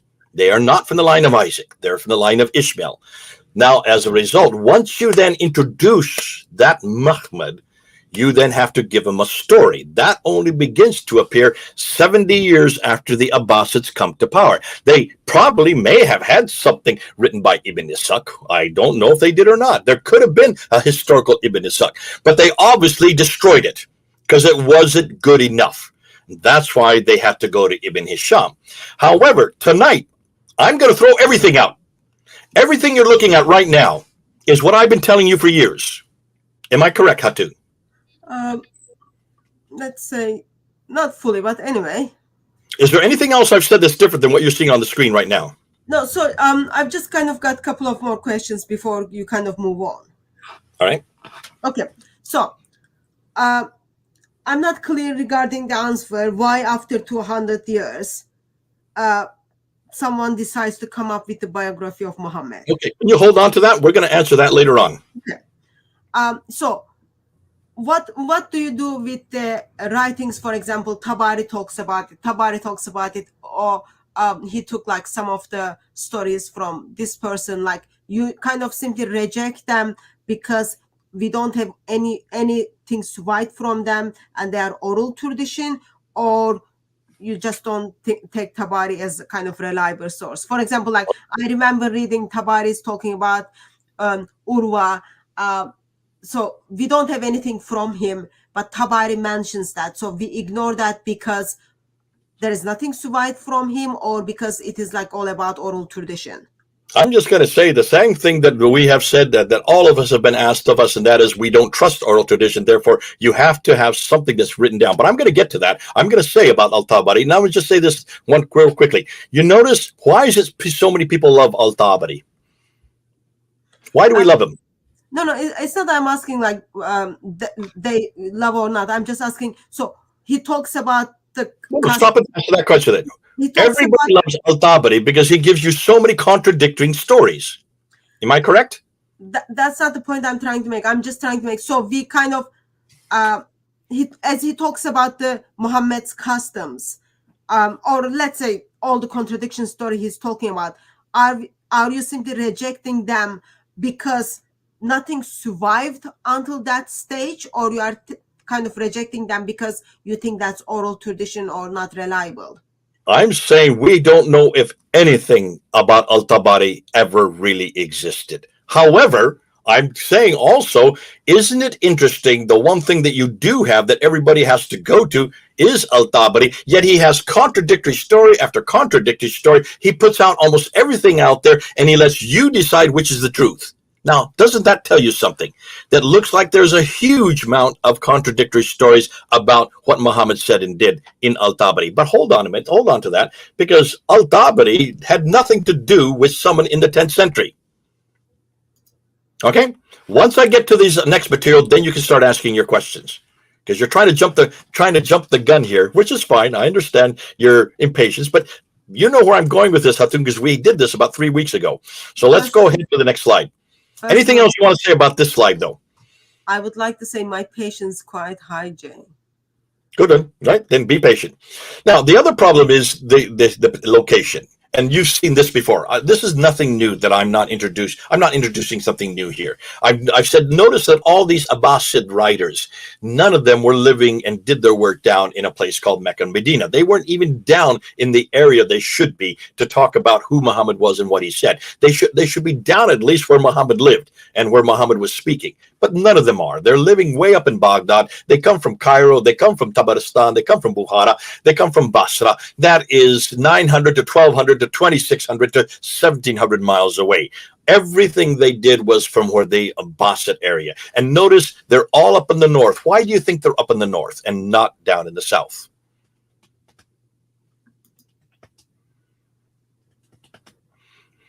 Yes, that's right, Phil. That's the narrative you're giving to me. That's the narrative everybody's heard.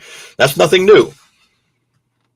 You're right. Tabari contradicts history many times, like the seizing of the Church of the Holy Sepulchre. He has all kinds of problems, historical and otherwise. He has internal contradictions. He says one thing one here, then says just the opposite here, which people have always been curious as to why. I'm going to explain that. It's going to become a lot more clear, but we've got to get through the material that we're introducing. All right? Okay, so that's just to show you that everything was from much further north. It's coming from where there is water. Where there is water, there are people. Where there are people, there are towns, cities, civilizations, history. That's why you have to have history where there are people that are living. There was no one living that far south that would have had any idea as to what is happening. They wouldn't have any of these disputes going on that far south, because a place like Medina only had, according to the historians, only about 200 people lived there, and there wasn't even a Mecca that existed. So you can understand these are just small oases along the Western Plateau, since all of these material that are so full of theological disputes with Christians and with Jews and with pagans. You can't have theological disputes with Jews and Christians if there are no Christians and Jews to have them with. And there's no Christians and Jews that far south. They don't go further south than Tabuk, which is way up in north. What is it? Up in northern Arabia. So all of this, everything that you do find that is written by these men are way up in the north where these disputes are happening. But I'm going to say even less than that. I'm going to say these men had nothing to do with these disputes, nor with the writings they're credited for. I guess at this stage you are also thinking they never traveled to Mecca or Medina. I don't even think they existed. Okay. Okay, simple as that. I don't think they exist. Now, Mecca and Medina did exist by this period. By the time they were writing, by the 9th century, there was a Mecca, there was a Medina. I'm not saying that. I'm not saying that they did not, that city didn't exist. Those cities didn't exist. And maybe by that time, there was also a thriving metropolis back down there. What I'm saying is, why aren't they down there? Why weren't they there in the 7th century? Not only are they hundreds of years later, they're hundreds of miles away. It stands to reason that if the center of Islam has always been Mecca and Medina, then what are all these guys doing way up in Baghdad? Now, the answer is because the Abbasids were in Baghdad. Go before that. What are the Umayyads doing in Damascus? Why are the Umayyads in Damascus and the Abbasids are in Baghdad if the whole center of the world is Mecca and Medina and has been since the time of Adam and Eve, where all the trade goes through? Everything that Muslims tell us about Mecca and Medina is that's where all the trade went through and controlled all the trade routes. It's where all of history happened. It's where the beginning of history happened. It's been going on since the time of Adam and Eve. It's where Abraham lived. It's where 300 prophets were buried. If that is the case, then why is nothing happening down there? And why are all of these men who are writing about this man Muhammad, why aren't they down there? Why aren't they where it all happened? What are they doing hundreds of miles away? Now, you might say, well, the same thing with Matthew, Mark, Luke, and John. No, we aren't. Notice that Matthew, Mark, Luke, and John, Paul, they're all right where Jesus lived.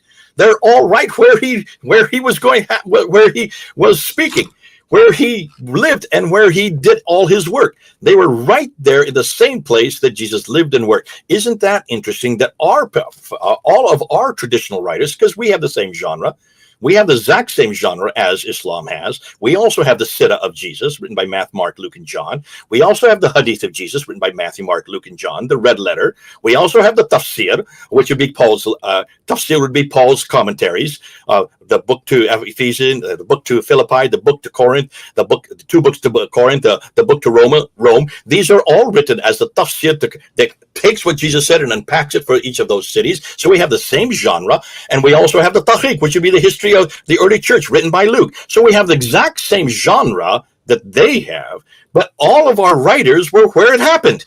They were all in and around Jerusalem, not hundreds of miles away and hundreds of years later.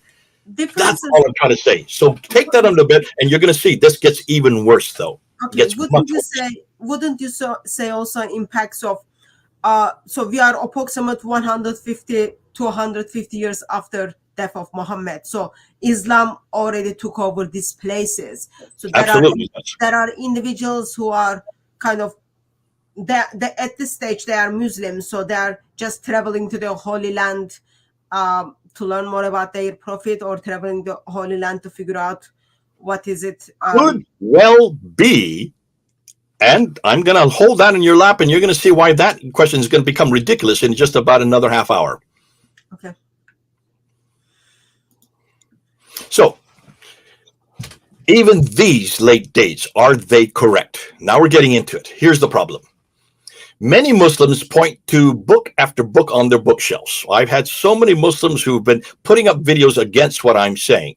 And what do? Jay, you don't know what you're talking about. You have no idea. You're such an expert in Islam. Look at this book I have here. See? And they rattle off the name of a person. This is a Sahaba. This is one of those that knew Muhammad. Look at this book, the Muwatta of so-and-so, of al-Malik. Look at Muwatta al-Malik. He was a Tabi'un. He comes, and he was much earlier than Ibn Hisham. Look at this book here. You have no idea what you're talking about. And they start picking off all these books off these shelves, and they start naming these books after name, but they never date them. They never date them. And they say, I've got them on my bookshelf, which means they were actually published in the 21st century. Isn't that interesting?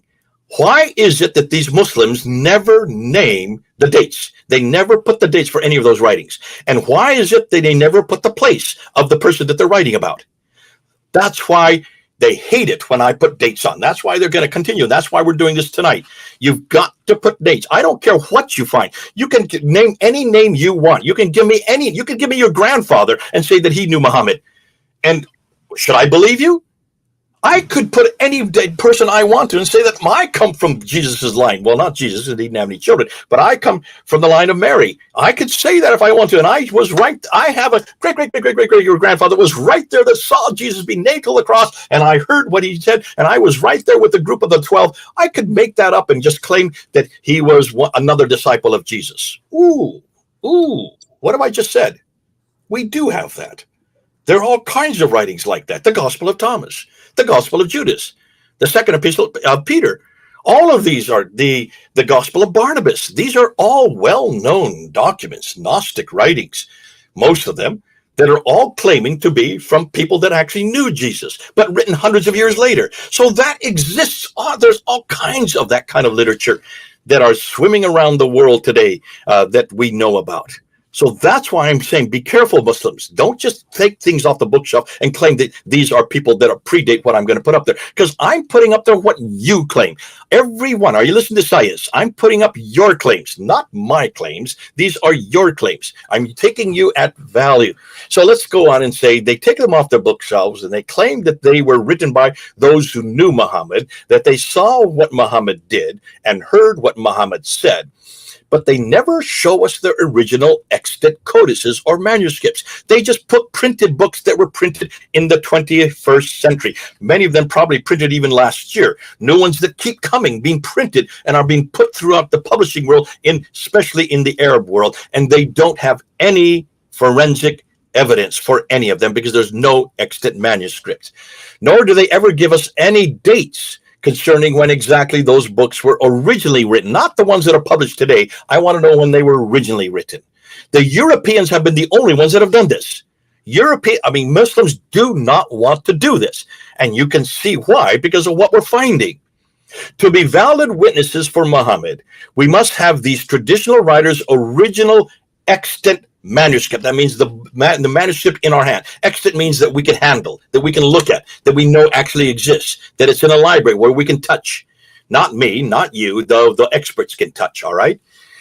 To look at, in order to know whether they really wrote what they are purported to have written. Otherwise, it's nothing more than hearsay. This is just like gossip. This is just like Chinese whispers. Remember, the compilers of the Prophet's life and his sayings all worked under the authority of the Muslim caliphs. So they would have had access to durable writing material, such as parchments and vellum. I said this earlier. In other words, using animal skins. Unlike our earliest Christian writings, which were all written on papyrus, non-durable leaves, because they were written by people who did not have power, did not have authority, and certainly did not have a lot of riches. Papyrus was the poor man's paper.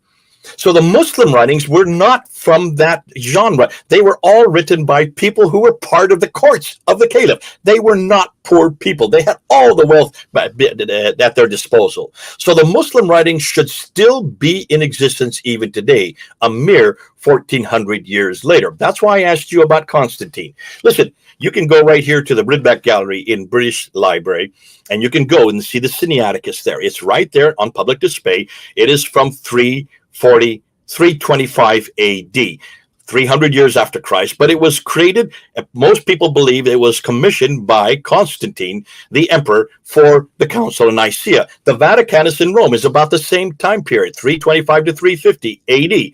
That's 300 years before the Quran even came into existence, before Muhammad even lived. We have two complete manuscripts of the New Testament alone, both here in London and one in Rome, that predate Muhammad by 300 years, written on parchment. So there's no excuse for Muslims not to have this in parchment form. If we can do it, why can't they do it? Especially since they claim that this is the best, the final, and that Allah protects his own word. That's in chapter 15, verse 9. Now, we also have the Alexandrinus right here in the British Library. That is from the 5th century. So three metropolitan codas, the Sinaiticus, the Vaticanus, and the Alexandrinus, complete parchment, complete New Testaments written on parchment, all from 200 to 300 years before Muhammad. We also have 365 manuscripts, either complete or partial, that exist before the 6th century. If we can come up with that, such a huge load of manuscripts that are still extant. These are extant manuscripts. You can put them in your hand. You can feel them. If we can provide that, can come up with that, why can't Islam, which was much more powerful, much bigger, and certainly a lot more wealthy than the church was when they were writing these books? So I'm asking Muslims, please, if you're going to make a claim, don't just pull these books off the bookshelf and say, this is from the time of the Sahaba. Let's find out what we know about the extant manuscripts that do exist. Let's look to the Sirah. Let's start with the Sirah, his biography. Then we'll go to the Hadith, his sayings. Then we'll go to the codices of the Sahabas, his companions. And then we'll go to the Tabi'uns, of the Sahaba and the Tabi'uns, the second generation. And then we'll end off with the Tariq and the Tafsir, his commentaries and the histories of Muhammad. So these are the genre that tell us about who Muhammad was, tell us about what Muhammad did, tell us about what Muhammad said, and tell us about how Islam began. The origins of Islam are all found in these four genres. And I'm going to add the Sahaba and the Tabi'un because Muslims make this claim all the time. I'm just going to take them at their word. All right. Any other questions you have? Okay, not the question, but just also addition to what you said. So before complete manuscripts, we do have manuscripts after manuscripts. Like, for example, we've got manuscripts of Book of Revelation. We've got P9, 1 John. We've got P23, P20. We've got P72. We've got P46. Contains big chunks of Paul's letters. These are the Testament manuscripts, yeah. Yeah, P75, P45, P52. So we've got lots of manuscripts before complete manuscripts, but they're not in complete form. They're just like part of chapter or part of book. The reason for that, as Jay expressed, because Christianity was under the persecution and we didn't have the money to do so anyway. So what does P mean? What does P? Every time you say P, what does that mean? Papyrus. Papyrus, that's right. So make sure that they understand that. So any one of these are papyrus, and there's some of them. Also remember, we also have the Edict of Diocletian. Edict of Diocletian in 300 AD. That's before the Council of Nicaea, before Constantine, where thousands of Bibles were burned, destroyed by Diocletian himself, and that's why most of what did exist was destroyed in the 4th century. Those we cannot reproduce because they've been destroyed by fire. But however, a lot of them were also thrown into pits of trash. No, especially the biggest one is in Oxyrhynchus, where many of these peas come from. In Oxyrhynchus, just in Egypt, and that's why an awful lot of them come from that trash pit. Yeah, I just put it on the screen. This is just for the New Testament, by the way. I just put them on the screen for people to see, so it will be easier for them to compare. Like before Muhammad, how many manuscripts we have, what are they all together. So it is helpful for people to see it and then be confident on the reliability as well as trustworthy of the Bible. And to be fair, Hatun, we're only talking about the New Testament because we're talking about the same parallels. The New Testament is our traditions. That is the tafsir, the hadith, the sirah, and the tahriq. Those are the four things that we have in the New Testament. It's the same as what we're talking about for the tafsir, the sirah, and the hadith of Muhammad. Yeah, so when we say New Testament, we are talking about the four biography of Jesus, church history, Paul's letters to the churches, and then apostles' letters, and then book of Revelation. And the sayings of Jesus in the hadith. Yeah. The hadith of Jesus, the sirah of Jesus, the tafsir of Jesus, and the tahriq of Jesus. Okay, that's why we're saying we're comparing like with like, and that's important that you put up that graph to show that we have so much more that we have preserved. All we're asking Muslims is to preserve one of them from the time period they've been telling us. Okay, just people need to remember 7th century, Muslims have no to zero excuse to not have any complete manuscripts. They've got the money, they've got the power, and they've got the brain to put them together. And they've got the environment. They're not under persecution. They are the ones that are persecuting the others. And there's no floods happening, there's no wars happening that any of these would have been destroyed. So where are they? And we've asked the same question about the Quran, haven't we? We've asked, why is it there's no original manuscript of the Quran in the 7th century? Where's Uthmanic's 5 codices that he left in Medina, and 1 sent to Mecca, 1 sent to Basra, 1 sent to Kufa in Iraq, and 1 sent to Damascus? Where are those 5 from the 7th century? That's only 1,400 years ago, all written on parchment. So we've already asked this many times of the Quran. Now we're asking about Muhammad's traditions, that which gives us and shows us who Muhammad was and what he did and what he said. So, who really wrote the Sirah of Muhammad? That book that you see on the right there, The Life of Muhammad, translated by Alfred Guillaume, written, as he says, from Ibn Ishaq, until you open up the contents. And when you read the contents, you will find that it was not from Ibn Ishaq, it is from Ibn Hisham. Very clear that's Ibn Hisham. Now, I've read this book, you've read this book, we've all read this book. This is the book everybody has. This is the canon of his life. However, what people don't know is that there have been 36 different biographies written down in the last few hundred years. Most of them before this one. Okay. So where does this one come from? Okay. Remember, I am woman, I've got half brain, I just help me. So, you said this book, even though it says it's a translation of Ibn Ishaq, it is actually Ibn Hisham. What is the relationship between Ibn Hisham and Ibn Ishaq?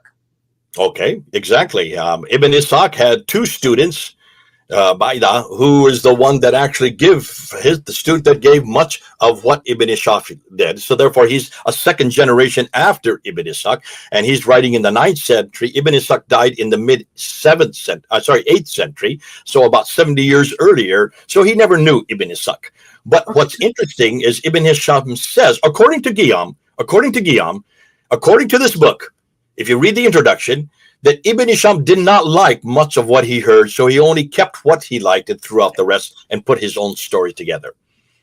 Yeah, all right. He expresses there were lots of disturbing things. He didn't put them intentionally. So he censored what he didn't like and kept what he liked. So he had an agenda, and I would say this is the Abbasid agenda. The Abbasids were notorious for this. We know that Al-Bukhari was given 600 of these stories, these sayings. And he whittled it down to 7,397 from 600,000. He threw out 98% of it. This was wholesale censorship. So that we know that. That's something that's well known. I don't think anybody listening has not heard this before. Okay. So you are saying Ibn Hisham had no one-to-one connection with Ibn Ishaq. Did I understand that correctly? Didn't know him. He was living 70 years after him. Okay. He was another generation after him, so he would not have known him, and that's why. But to me, that's superfluous. He didn't study under him. No. Okay. Probably never met him. It was his students that Ibn Hisham got it from. All right. Okay. Do we So, have Ibn Hisham's origins? nope, we don't. We Not don't. one page, not one word, not one sentence. So where do we get it from? That man that you see right there on the screen. His name is Heinrich Ferdinand Wustenfeld. He lived from 1808 to 1899, but between 1858 and 1860, he went to 4 different cities in Germany, and he went to the different libraries in those cities, and he pulled out as much as he could from those manuscripts, and I'll show you some other manuscripts he used, and he compiled it within that 2-year period and published it in 1860 in German, which was then translated by Guillaume into French, into English, and other languages. That's why we have it today. So everything we're reading about Muhammad, the canonical text of Muhammad, comes from that man right there. Okay, so this man, I'm not even gonna try to pronounce his name. It's like I can't even pronounce my own name most of the time. This Mr. German. So he visits 4 German city and then collects writings from them. So what is those writings? What he takes from? What are their dates? Who wrote them? Okay, you ready? Yeah. Next slide. So here you go. I put Ibn Hisham there in green, but I've also put 1, 2, 3, 4, 5, 6 documents in yellow. Do you see them? Those are the documents he used to put together his book in 1860. So the first one he used was none of these are complete. None of them have really been studied. So he took a little bit from the document of Fez, which is written in 1063. He took some from the OR 6475, which is in the British Library today. You can go see it, written in 1278. He took more from what they call the manuscript of Arab in the Bodleian Library there in Oxford. He took others from the Chesty Beatty Library in Ireland. He took some more from the BNF Paris Bibliothèque Nationale there in Paris, and that was 1420. And then he also added to that some another manuscript which is sitting in the School of Oriental and African Studies here in London in 1589. So look at the dates: 1063, 1278, 1332, 1331, 1420, and 1589. Those are all from European libraries. 3 of them are right here in Britain. 1 is in France, and the other one is in Morocco. Now, none of them are complete. None of them are complete.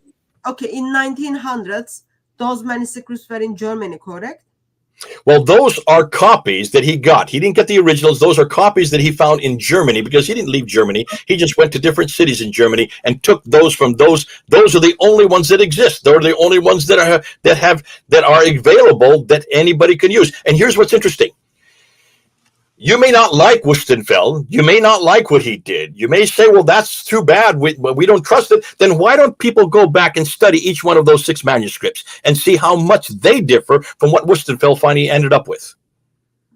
So what is in the in Fez, which says like partial story? So what do we have? Which part of a current Ibn Hisham is there? Exactly. Nothing. Okay, so even though he used that, let's say, book to put together the current biography of Muhammad, so he used nothing from Fez? Well, look at the date. No, okay, I see the date. It's like 11th century. 11th century. Okay, my question is, which stories are in Fez? We don't know, because no one has done this study. We're the first to introduce this. See, notice. You're going to say, hold on a minute. Why is it since 1860 no one has bothered to go back and look at every one of these documents and compare whether or not they even agree? Wouldn't that be simple to do, since they're all in European libraries and one's in Morocco? Are those 6 manuscripts, I'll call them manuscripts, 5 of them, 6 of them. So are they, any of them are exactly the same with one another? Exactly. I have no idea, since no one's done any study on them. Since then, the last 160 years, no one's asked the question you're asking. Okay. And Mr. German didn't put in his writings, he took this part from this book, he took this part from this book. He didn't do that. Why would he? Why would he? He wanted to make a lot of money. Well, in 1800s, I'm not sure if he could make that much No money. one was asking this question. All they needed is to get a whole story about this man Muhammad so the Muslims could read who this man was. So why was in 1800s it was his like why did he want to do that in 1800s? Mainly because no one had done it yet. And look how much money he's made. And then of course Guillaume has made a mint on that because look at those. That's what has been sold all over the world. Now, once you get the story, then you can sell it. Okay, so you are saying his main reason to just like look at those books are just for financial reasons. I would say for the financial and also for his legacy. He wanted to leave a legacy. I don't know. I never asked him. He's not around. I'd love to be able to ask him. But what I think is more important, if Muslims don't like this, then why haven't Muslims gone to those libraries? Why haven't they long? And why haven't seen? Why hasn't anybody compared any of those 6? 4 of them are right here. 5 of them are here in Europe. 4 of them are here in Britain and Ireland. One's in France and the other one's in Morocco. They're not far to get. So why hasn't anybody done this? So what I'm saying is we need a few doctorates done right now. And I hope somebody listening will do this as a doctoral study. Let's see how accurate Wustenfeld is. But isn't it interesting that nothing begins to appear until the 11th century. And the other ones don't begin to appear until the 13th and 14th and the 16th century of what then is put together in the 19th century. Okay, so what is your source that he used these 6 manuscripts? Does he say that in his book? We're going to be public. We're going to be putting that out so everybody can see it. That has our researchers do that. They are the ones that are going to actually look and actually have every one of these stipulated so you can see exactly where they are. And at that point, we have to have somebody then go to the one in Fez. We have someone to have to go to the SOAS library, the one in the Bodleian library, also the one in the Bibliothèque Nationale, and also to the one in SOAS, and start comparing them because all of them are partial. None of them are complete. But what's interesting, none of them predate the 11th century. And most of them are from the 13th, 14th, and the 16th century. This is during the Ottoman period. So what was happening in the Ottoman period that all these manuscripts were written? And why is it that Muslims have not looked at this before? Why have Muslims not done this work? Why is it that they still don't own these manuscripts and they still don't control them or they still aren't researching them? And why is it they're all depending on Wustenfeld for everything they know about Muhammad? Why hasn't this question that you're asking been asked hundreds of years ago, 160 years ago? Okay? Okay, so that's you are aware that like no one needs to kind of turn up those libraries because lots of those things probably can be seen online. They're probably all online. And I'm sitting there pulling my hair out and says, why is it that we're the first to put this in public and fear? Why are we the first one to even introduce this? Okay. Mainly because we've been spending all our time on the Quran. We haven't really looked at the traditions yet. So this is the beginning. You're the first to hear it, Hatun. And what you did 3 weeks ago is the first time this has ever been put up there to show the dates for everything that Muslims have assumed is sacrosanct. We always assumed that the biography of Muhammad was written by Ibn Hisham when none of it comes from Ibn Hisham. Look at his dates. He's way back in the 9th century. Nothing comes from the 9th century. We don't even know if he wrote one word of these. Okay, let's go to the Hadith now. Now we come to the sayings. We've been told that they are all from the 9th century. But are they? Go ahead. Just look at a timeline. Now, this is before we get to the time. Now, here are the dates that we now know. These are the dates of all of the earliest manuscripts for every one of these. The Hadith of Ibn Dawud is not from the 9th century. It was written in the 11th century. That's 200 years after Ibn Dawud supposedly wrote it. An-Nasai was written in the 12th century. That's 300 years after he supposedly wrote it. Ibn Majah was written in the 13th century. That's 400 years after he supposedly wrote it. Jami at-Tirmidhi is from the 14th century. That's 500 years after he wrote it. Now look at the last two, the two most important, the two that are Sahih, that are sacrosanct, the two that are not to be questioned. Sahih Muslim and Sahih Bukhari are from the 14th and 15th century. That is 500 to 600 years after they were supposed to have written. The two most important ones. Notice those dates: 12th, 13th, 14th, 14th, and 15th. That is all Ottoman period. These are all written in the Ottoman period. Now, before we go to the timeline, I also want to show you the Sahaba and the Tabi'un of Muhammad. These are the ones that some Muslims, not all Muslims, but many Muslims, the majority of Muslims that I talk to and I engage with, they say the Sahaba were there, the Tabi'un, those who were right with Muhammad. They were right there. They were the ones that were the eyewitnesses. They are the Matthew, Mark, Luke, and John, or they are the Matthew and John that we have for the New Testament. The Sahaba are those. And they refer to the Muwatta ibn Malik, that he was there in the 7th century. No, he was not. He was writing, his manuscript comes from the 9th century, 200 years after the fact. They talk about the Sahifa of Haman ibn Munabi. That is not from the 7th century. That is the 12th century. The Musnad of Ibn Hanbal is not from the 7th century. It's from the 13th century. That's 600 years later. The Musnad of Abdul Razak is not from the 7th century. It's from the 13th century, like the one before. Same with the Musnad al-Tayalisi. It is from the 13th century. All of them are 600 years later, including Abi Shaiba. None of these are from the 7th century. They're not even from the 9th century. They're from the 12th, 13th century. That is 200 to 600 years later. These documents were all supposedly created in the 7th to 9th century, yet they do not begin to appear until the 9th to the 15th century, thus from 200 to 600 years too late. This suggests that they are all written by others hundreds of years later. Consequently, they are all nothing more than redacted attributions. You know what that means? A redacted attribution? Yeah, someone wrote it, but and that it has been written much earlier. Yeah. So you want to get authority, you write up someone who is well known. So you put his name to it. You put Dawud names. You put Nasai. You put Maja. You put Tirmidhi. You put Muslim. You put Bukhari. And that's why all of these are nothing more than attributions. We don't have any original manuscripts for any of them. Now let's look at a timeline. Let's put them on a timeline so you get the visual. You get the visual support for what we're saying. Okay. Now look at. I have the 5 of them right there. This is the hadith. I have the 6 major hadith right there. Right there. You see that? Yeah, yellow ones. No, the blue ones. The blue ones. That's what every Muslim tells us are when they were written. This is what everybody has known. This is what I've been saying for years, 200 to 300 years later. None of them are from the 9th and 10th century. They're all the yellow ones. You need to look at the yellow ones. Dawud is 11th century. Nasai is 12th century. Ibn Majah, 13th century. Tirmidhi, 13th century. Sahih Muslim, 13th century. And Bukhari, the most important, the one that everybody goes to, that is Sahih. It is by far the most authoritative one. It's how we know how the Quran was put together was because of Ibn Bukhari. That is not till the 14th and 15th century. That's the date of their manuscripts that we have. The earliest manuscript that exist today. Those are the earliest dates. Okay, so Abu Dawud, you say it's 11th century.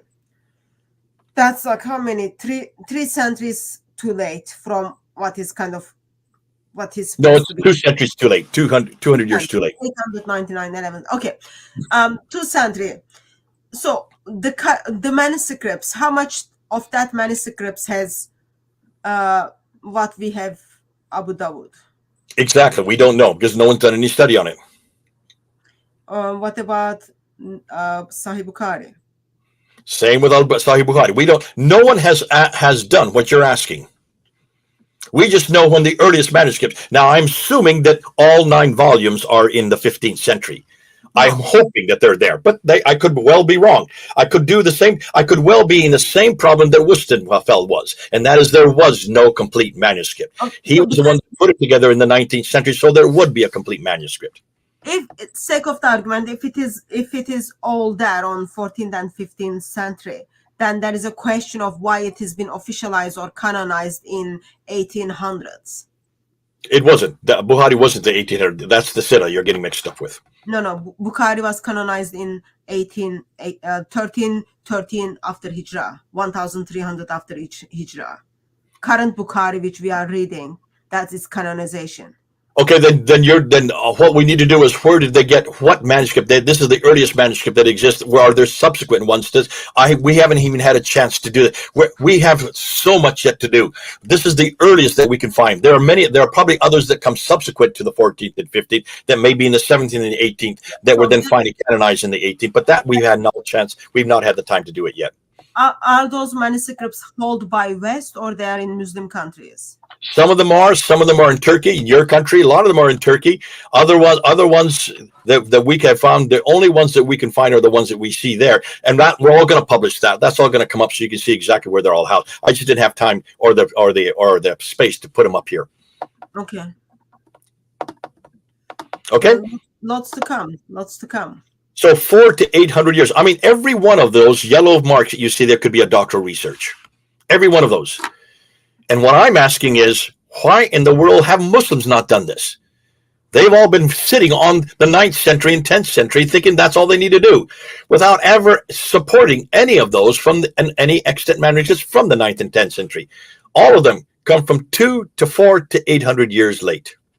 Just wanted to bring something to people's attention. So I think also it is not the main concern is not they are too late, but the concern is even though they are too late, the informations within them are not trustworthy. For example, Mecca, that wasn't exist in 7th century. So someone intentionally kind of decided to put those false informations together pretty much later. What was the agenda can be another practical question. Okay, now you're starting to answer the question you asked at the very beginning. Why did it take so long to actually get the hadith written down, to get the Sirah written down? The reason why is that you had many disputes that were going on within Islam that had to be ameliorated. So what do? In order to put your agenda forward, in order to put your argument forward, you then have to destroy what had come earlier that contradicts yours and make sure that yours is the one that Muhammad said. Yours is the one that Muhammad did. As long as Muhammad's name and as long as Muhammad's authority is attributed to your writing, then your writing becomes the canonical text. So a lot of these are disputes that are happening during the Ottoman period in places like Turkey, your country, that were then finally finalized, and everything that comes before it was probably put to the fire. So you are telling me not only they burn their Quran, but also they burn their hadith? Well, why would we be surprised with that? Okay, that's the hadith. Let's go to the next one. Now we get to the Sahaba and the Tabi'un. And maybe we should have started with this because this is what Muslims claim are the earliest. These are the ones that predate the hadith, predate the Sirah, predate the tafsir, and predate the tahqiq. So let's go ahead and let's ask what they say, what they claim. The Sahaba are the first generation. They were the ones that were the companions. The Tabi'un would be the second generation. They come after the Sahaba. Let's look at their dates. Notice, everybody says in the blue, they always claim that they're right there in the 7th century with Muhammad. That's what most Muslims claim. Now, they're not every Muslim. There are a few that don't claim that. But notice when you actually put the dates to their dates, they're the black ones there. See the black ones? That's 747, 796, 820, 827, 849, and 855. That's why I put those there in black, because that really, none of them knew Muhammad at all. They were not there. They were not Sahabas. They're not even Tabi'un. These are not even the same century. 747 is the earliest. 855 is the latest of those six that many people claim. I hear Muslims always saying these are the Sahaba, these are the companions of the Prophet. None of them were companions, not if they died in 747 or died in 855. So I wanted to put those in black. However, let's see when any one of their men, let's now look at their earliest manuscripts for any one of them. And the earliest one we have is the Muwatta of Ibn Malik, which is the 9th century. That's the very earliest we have.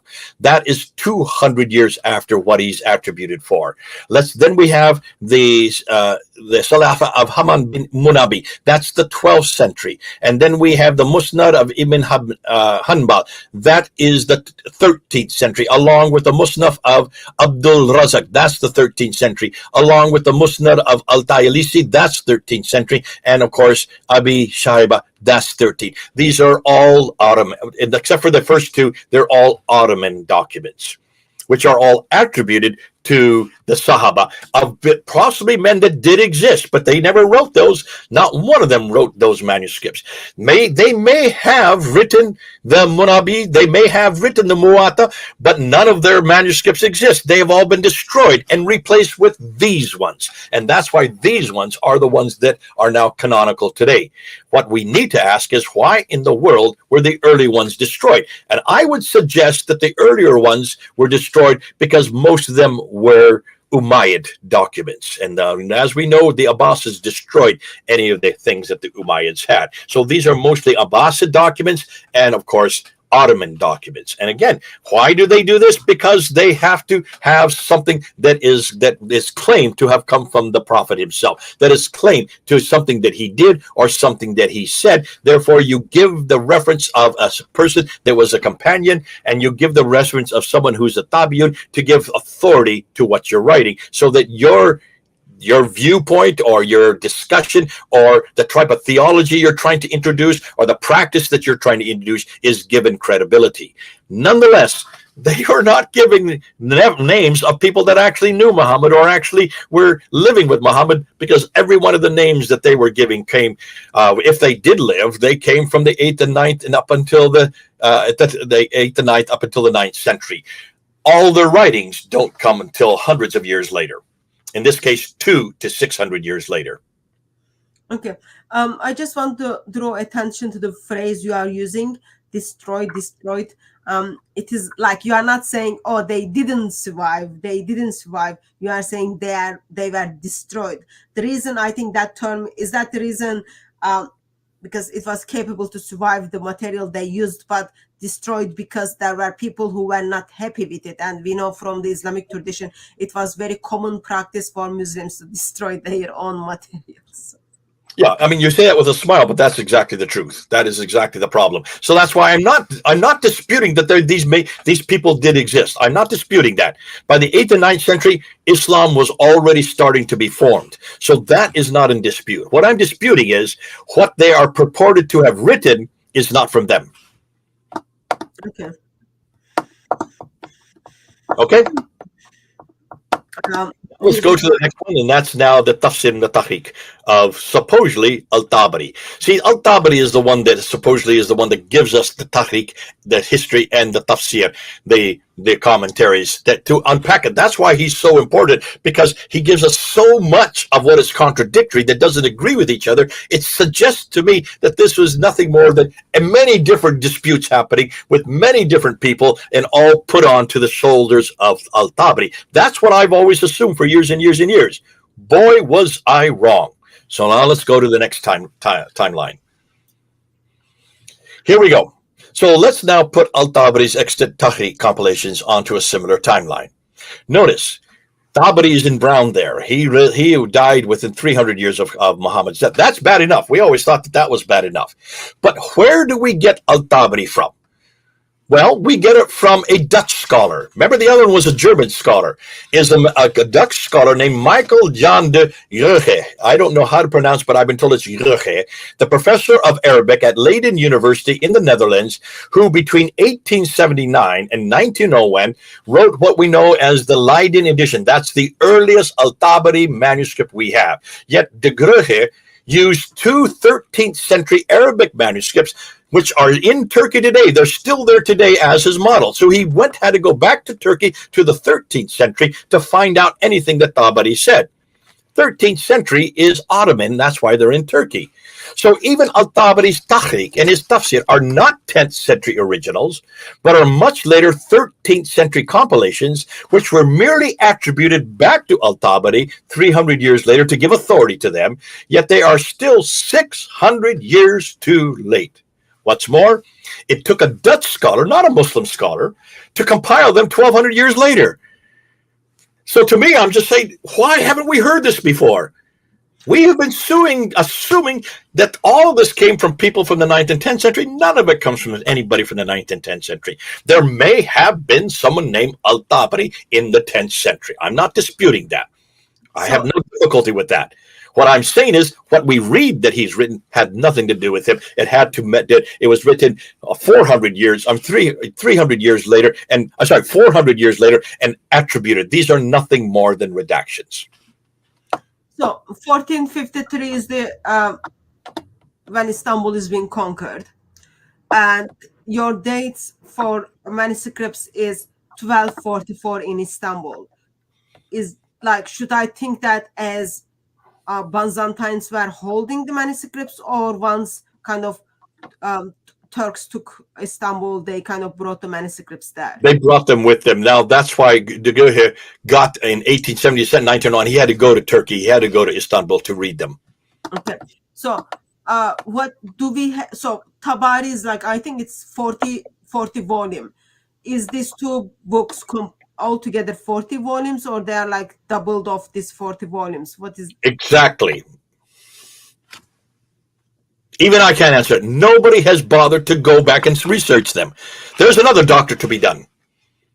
All I'm doing tonight is showing you the dates. I'm not telling you what they include. I'm not saying what Jan de Goehe. I'd like to know how much of that Jan de Goehe threw out and what he retained. I'd like to know that question. Why hasn't anybody done this before? Why is it we've now been waiting over 100 years and no one's bothered to do it? So you're looking at a lot of research that's yet to be done. All I'm doing tonight is showing you the dates for the extant manuscripts. That's all I'm interested in. And isn't that interesting, Hatun, that no one has done this publicly until we've done this? Why is it we're the first to introduce this to the whole world? I'm sure in scholarly circles they know well this. I mean, in German circles, Dr. Robert Kerr knows all about this. He's aware of this. I said, well, why haven't you published it? He said, there is not a desire to publish this because of the reaction Muslims will give. There is a fear of publishing this because we would just like Muslims to believe that these are all early without realizing you're not doing them a favor. Didn't do us a favor if we had sat on our documents and then didn't know what the dates were. Thank God for people like Wellhausen and the school in Tübingen that demanded that we find dates for them, that demanded we find extant manuscripts, that demanded that we could find the historicity for Jesus Christ. That's why we are so clear of who Jesus is and what he did and what he said, because we were forced to do that in the 1800s. So why has it not been done before 2024? Why have none of us even asked these questions like you're asking tonight? Because this is the first you're sharing it. You've never seen this before, have you? I haven't bothered to look at Tabari. My focus is other things. So there are two books or manuscripts in Istanbul. Has part of Tabari, all of the Tabari. We don't know what it is. And someone in late 1900s decides to translate them or compile them. Compile them so that they make sense. But as a result, you can see even he didn't know what to do, so he just put them together as the best he could, and that's why there's so many contradictions. Okay, I was just curious that you put there today was compiled by Michael blah blah. And look how much time it took him to do that. I mean, okay. that took him over 20 years to do that. Yeah. Okay. 22 years it took him to do that. Well, it's 40 volumes we have, so quite a lot of work. Yeah. Okay. So now I want to be careful. I'm not triflistic tonight. Don't think that this is a great thing that Muslims have been, why is it heinous? We've done the same thing in Christianity. We have also very similar. The Gnostic Gospels, 52 found in the Nag Hammadi library in Egypt, written in Coptic, purporting to tell stories of Jesus' childhood. Yet they were all written in the 4th century, redacted back to the 1st century, and supposedly were written by those who knew Jesus and saw what he did and heard what he said. None of them were written by people that knew Jesus or saw what he did. So we're well aware that this is the same thing exists in Christianity. For instance, look at the Gospel of Thomas, probably the most famous, a Muslim favorite, where you have Jesus as a child killing people who disagree with him. Now, maybe Jesus did kill people. Well, if we want to go with the Gospel of Thomas, then we have to see this guy was a murderous little child. The Gospel of Judas is another one that people love. These were written in the 2nd century, but are attributed by authors to have been the disciple of Jesus Christ himself. So this is called an attribution. You redact it back and you put the name on it so that it is given authority as being someone who was right there, like a Sahaba of Jesus, a companion of Jesus. Okay. Probably the most famous one is the Gospel. Go ahead. Let me ask a clarification question. So, for example, Gospel of Thomas, the reason it is not part of the scripture and it is not reliable because... Okay, you're jumping ahead now. You're jumping ahead. Well, I'm going to get to that, all right? Hold on to that. Don't say anything more, all right? Let me give you the example. Probably the most famous one is the Gospel of Barnabas. That's the one the Muslims love the best, because here is this gospel supposedly written by the companion of Paul, who was there in the first century. He was there where Jesus lived. He knew Jesus probably intimately, and yet he wrote this, that Jesus had become a Muslim.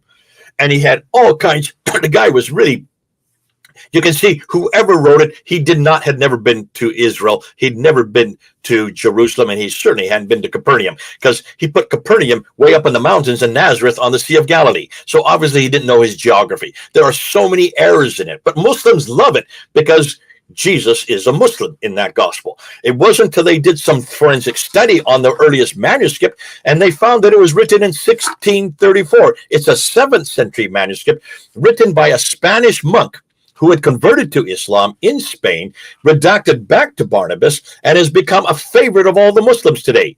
So that's why Muslims love the gospel of Barnabas. But here, all of these were written in order to give credibility and authority for those works. This monk didn't put his name to it, because who would believe him if he's writing in 1634? So he put Barnabas's name, call it the Gospel of Barnabas, so that everybody would therefore accept it, and he would be a celebrity. And the Muslims have been duped. They fell right into the trap. And Muslims are aware of this. They've always looked for anything that's late that fits their narrative. So this practice is also very common in every religion. Now, here's the difference, and this is what you're going to get at. The difference is that while the later Muslim traditions are all considered authoritative, look at all these traditions that are 2 to 3 to 6 to 1,200 years later, that's the ones that Muslims consider to be the most authoritative. The later Christian traditions are all considered to be fraudulent because they are late. And they are never used by the church today because they're all too late. You never, listen, whenever there's an accident on a street, 2 cars collide, what do the police do? They put a sign there, and they put the time, and they put the date, and then they put a phone number. And they say, if anybody is here who actually saw the accident, call this number. They don't want to hear what a neighbor heard or what came a day later or 2 days. They wanted someone who was actually at the event to actually tell them what actually happened. That's what you do. You go to the person who was there. You don't go to someone who wrote this 2 to 4 to 6 to 1,200 years later and redacted back on to somebody who supposedly knew the prophet or got it from the prophet. You go to the person that's right there. And yet everything we're finding about everything that Muhammad said, everything that Muhammad did, everything that what he did is how it's understood, and also the history of early Islam, all of that is from 2 to 1,200 years later. None of it is from the time period of Muhammad himself. Now, that's why we don't do that as Christians, but Muslims have made a whole practice of doing that. Our authoritative gospel accounts are the ones we go to because they're the earliest. They were there by people writing at that time and in that place. So let's go to the next slide to see exactly what I'm talking about. Okay, before you move to the next slide, you talked about Gospel of Thomas, and you told about you said this is where Jesus is killing. I think you are talking about the infamous Gospel of Thomas. There is which is written late 2nd century, where there is a story as a child, Jesus is killing a boy and then also striking another boy. So that's like infamous Gospel of Thomas, which is written late 2nd century, and that cannot be from the disciple of Jesus. Too late for us to even think that might be any reliable story at all. There you go. All right. Now, I want to now demand the same thing of Christianity. I want us to say that, let's see, we have to ask the same thing of ourselves.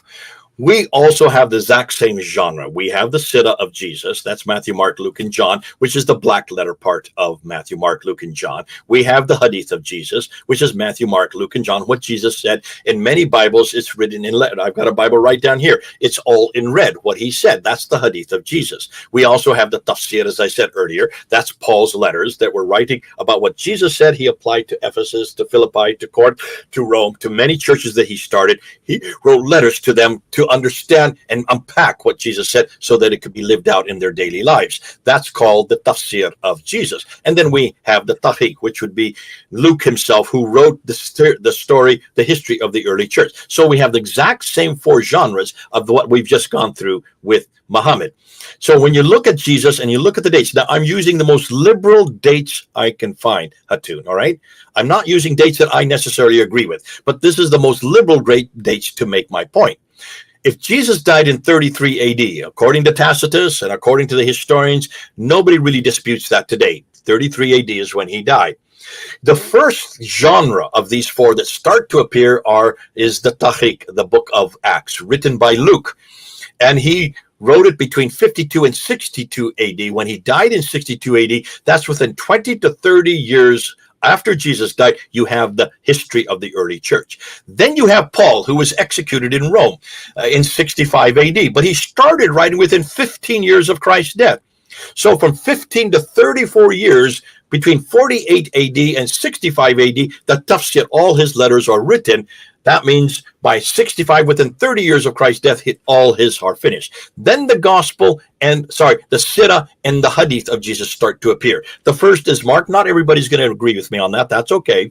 But let's say he died in 70 AD, like most historians believe. His his sirah and his hadith would be within 37 years of Christ's death. Then you get Matthew and Luke, who die in 80 AD. Their sirah and their hadith are written within 47 years of Christ's death. And the last would be John, who is living in Ephesus, and he died a normal life. He died normally, like most people.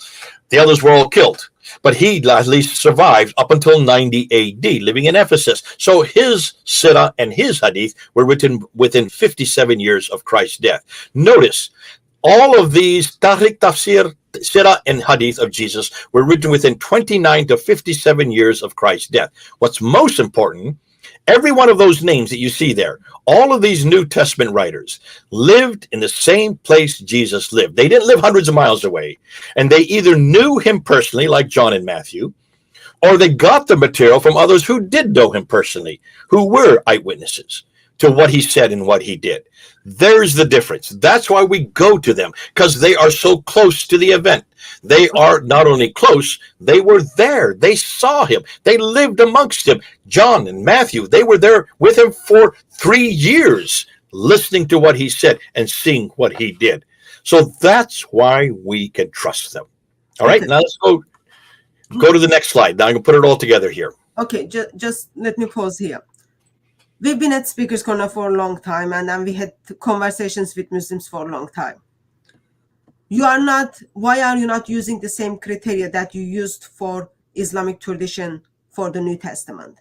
So, for example, Book of Acts, you are saying, okay, this is the early church history dated approximately 20 to 30 years after the death of Jesus. When we look at the history, what we get to see is for earliest manuscripts of Book of Acts. Earliest manuscripts of Book of Acts is just a parchment dated 2nd or 3rd century. Yep. So that's too late. What about, for example, Paul's letters? You are saying, okay, this is the kind of letters to the churches. For example, we've got P46 dated 200 AD. That's like 160 years after death of Jesus.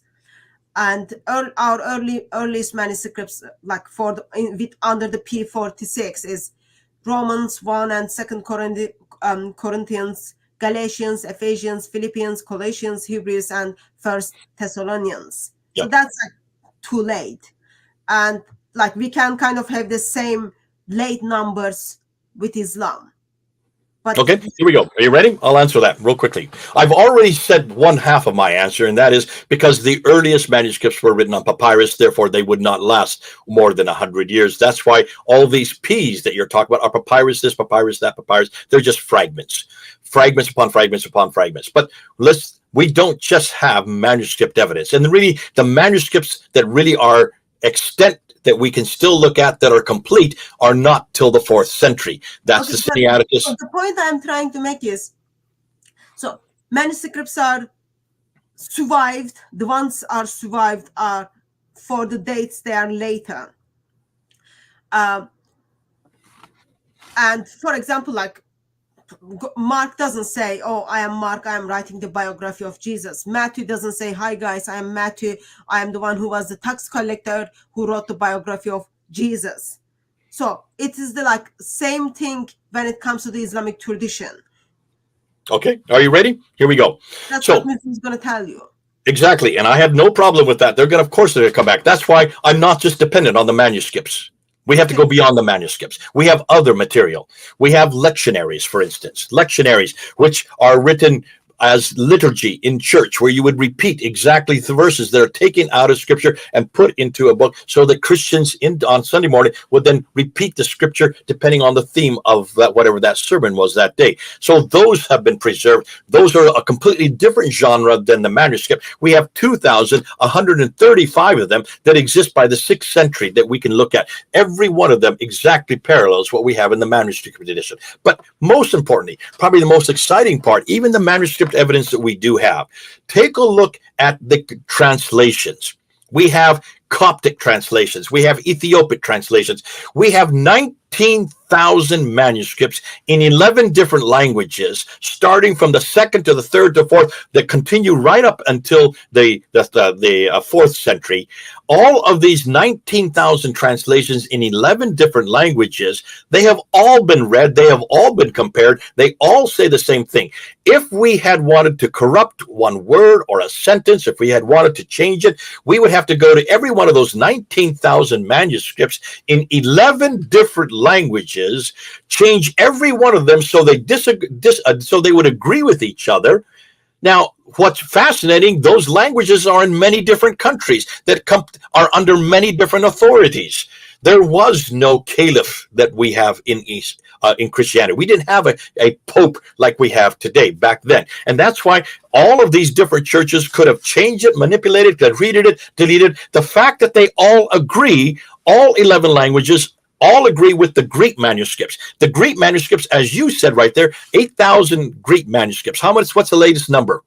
5,856. Sorry, 5,800 Greek manuscripts. We have another 10,000 Latin Vulgates, 2 completely different languages, the largest number of manuscripts to look up. And another 19,000 from 11 different languages. We're talking about 24,000 manuscripts. 24,000 manuscripts alone. If we had tried to manipulate them or change them, that would have showed up in any one of those manuscripts or any one of those languages. But probably the best genre that we can go to is what we call the early church fathers quotations. The early church fathers, from the very beginning, when the Gnostics were coming into the church, they were disputing who Jesus was. They were disputing about his divinity, about the Trinity. They were just making all kinds of disputes. The early church fathers had to write letters to defend what they meant, what they believed, what the church believed. Now, rather than sit there and debate like you and I do at Speaker's Corner, rather than do that, they did a much more clever thing. They didn't care about what they said. They didn't care about their opinion. They wanted the scripture would give the scripture would be what they use. So people like you're putting there, Clement of Rome or Polycarp or Tertullian or Pliny the Younger, they would write reference after reference straight out of the scriptures, and they would put it there as their defense. Now, those early church fathers' writings have amalgamated, and they have increased and increased so that they are available today. Many of them were found in Oxyrhynchus, in the trash pits there. Many of them have been collected. And there have been about 85,000 of them, primarily by people like Dr. Jean Burgon and Dr. David Dalrymple, who have spent their careers amalgamating and collecting all these 85,000 church writers' quotations. But what they wanted to find is how many of these quotations predated the manuscript evidence. So predated the 4th century, predated the Sinaiticus, the Alexandrinus, and the Vaticanus. That's hugely important. So they wanted to just choose those early church fathers' quotations that came before 300 AD. By commanding and putting them together, they wanted to see how much of the New Testament they included. And they included every book of the New Testament, not completely, but the one book that they found was included the most was the Gospel of John. And the Gospel of John was the most important gospel because has the highest Christology. It's the one that really solidifies the divinity of Jesus Christ. So they wanted to look at these Oh, it's 86,000. I was off by 1,000. So it's 86,489. Now they wanted to go back to these 30. You have 36 per 300. So it's 30. See, I'm off by 2,000 there. So you got even more than what I have. 36,000 that predated the 4th century, predated the Council of Nicaea, predated these metropolitan codices that we've been talking about. Yeah, let me just make a point. So even though biblical manuscripts, survived biblical manuscripts are not from the time that it is written down, we've got more than enough from first and second century quotations from the church fathers, from the translations, from the lecture notes, from the early church fathers. We've got more than enough to look into it and then say, what I am reading today in my hand is very much trustworthy.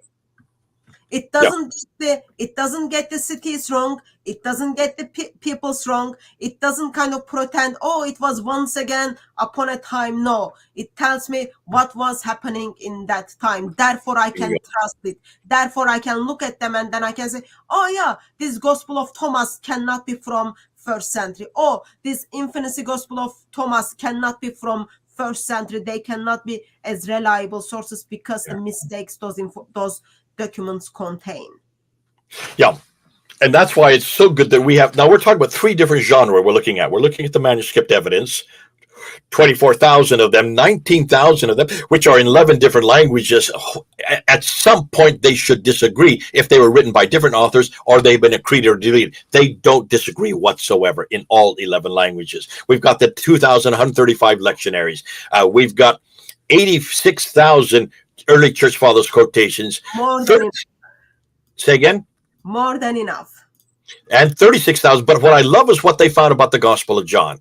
See, the Gospel of John is by far the most authoritative of all of our Gospels because of what it says about Jesus Christ. It was really confronting the Gnostic attacks against his divinity. That's why I love it, because Muslims are confronting our attacks. They're attacking the divinity of Jesus right, left, and center.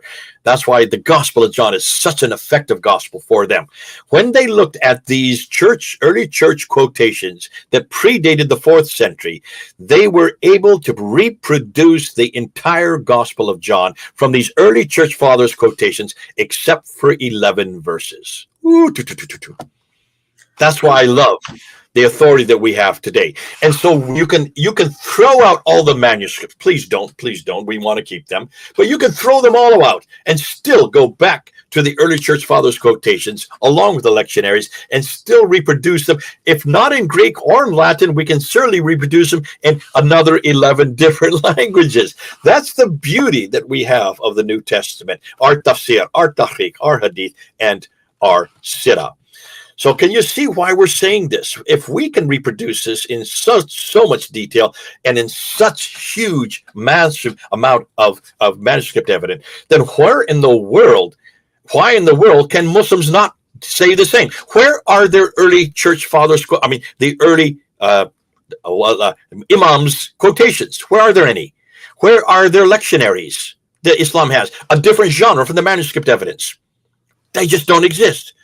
We've already been asking this about the Quran, but if the Muslims can't even come up with one document at all from the time of Muhammad, from the same century as Muhammad, they can't even come up for the Quran when it comes to that. Oh, the Birmingham photos is all they can come up with, which is pre-Islamic, pre-Quranic, and pre-Muhammad. Those are all Arabic writings that were well known. They're pagan writings and they're Christian sectarian writings, and they're right out of our Bible. Of course, those predate Islam because they were well known right way back to the 1st century, 2nd century AD. Those were swinging around in Arabic. They cannot find even their first manuscript of the Quran. Now, can you see? We're asking an even more difficult question. Forget about just the Quran. What about these traditions surrounding Muhammad? What he said, what he did. None of these come from the 7th century. None of them come from the 8th century. They don't even come from the 9th century. They start to appear. The Muwatta is the earliest that we can find. That is from the 9th century. And then they go from the 11th, 12th, 13th, 14th, 15th, all the way up until the 18th century. Thank God I don't have to defend this. And I don't know how Muslims are going to defend this. Because we're the first to introduce this into the world. There's so much more research. All the questions you are asking tonight, Hatun, need to be answered. You're correct. These are great questions. You're picking it up. You're understanding that we've got to do this. Let's go to the next slide. And I'm going to have to leave because I realize now that I was supposed to have been done an hour ago. But what I want to do, let's just finish this material. We'll come back and do another one on the Mahmud, because the Mahmud goes right after this. What happened to the slide here? This one got compromised.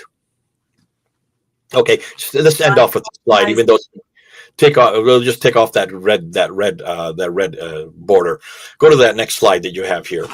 So when you compare Christianity with Islam, we can come up all of our documents about who Jesus was, what he did, what he said, all the tafsir and the tariq about how that's applied to the different churches and how the history of the early church was written within 15 to 60 years of his death. Everything that we have about Islam, about who Muhammad was, what he said, what he did, and how it's to be applied and how it was canonized comes from 2 to 1200 years after. Which do you think is more authoritative? As a comparison, if we were dependent on sources for Jesus comparable to what Muslims are dependent on for Muhammad, Jesus would not begin to appear until the 3rd or 4th century. There would be no Matthew, Mark, Luke, and John, or Paul, or Peter, and any of the others living in the 1st century. They would all be from the 3rd and 4th century. They would not be living around Jerusalem and Bethlehem and Israel today. They would be all up in Turkey, hundreds of miles away and hundreds of years later. Thank God we don't have this problem. How would we defend him? And why haven't Muslims told us this before? Why haven't Muslims come clean on what exactly and who exactly their prophet is and what we know about him? Obviously, we know very little about their prophet. That goes and segues right into what I'm going to talk next, but we're going to have to save that for another time. We can do that next week or the week after. What about the name Muhammad himself?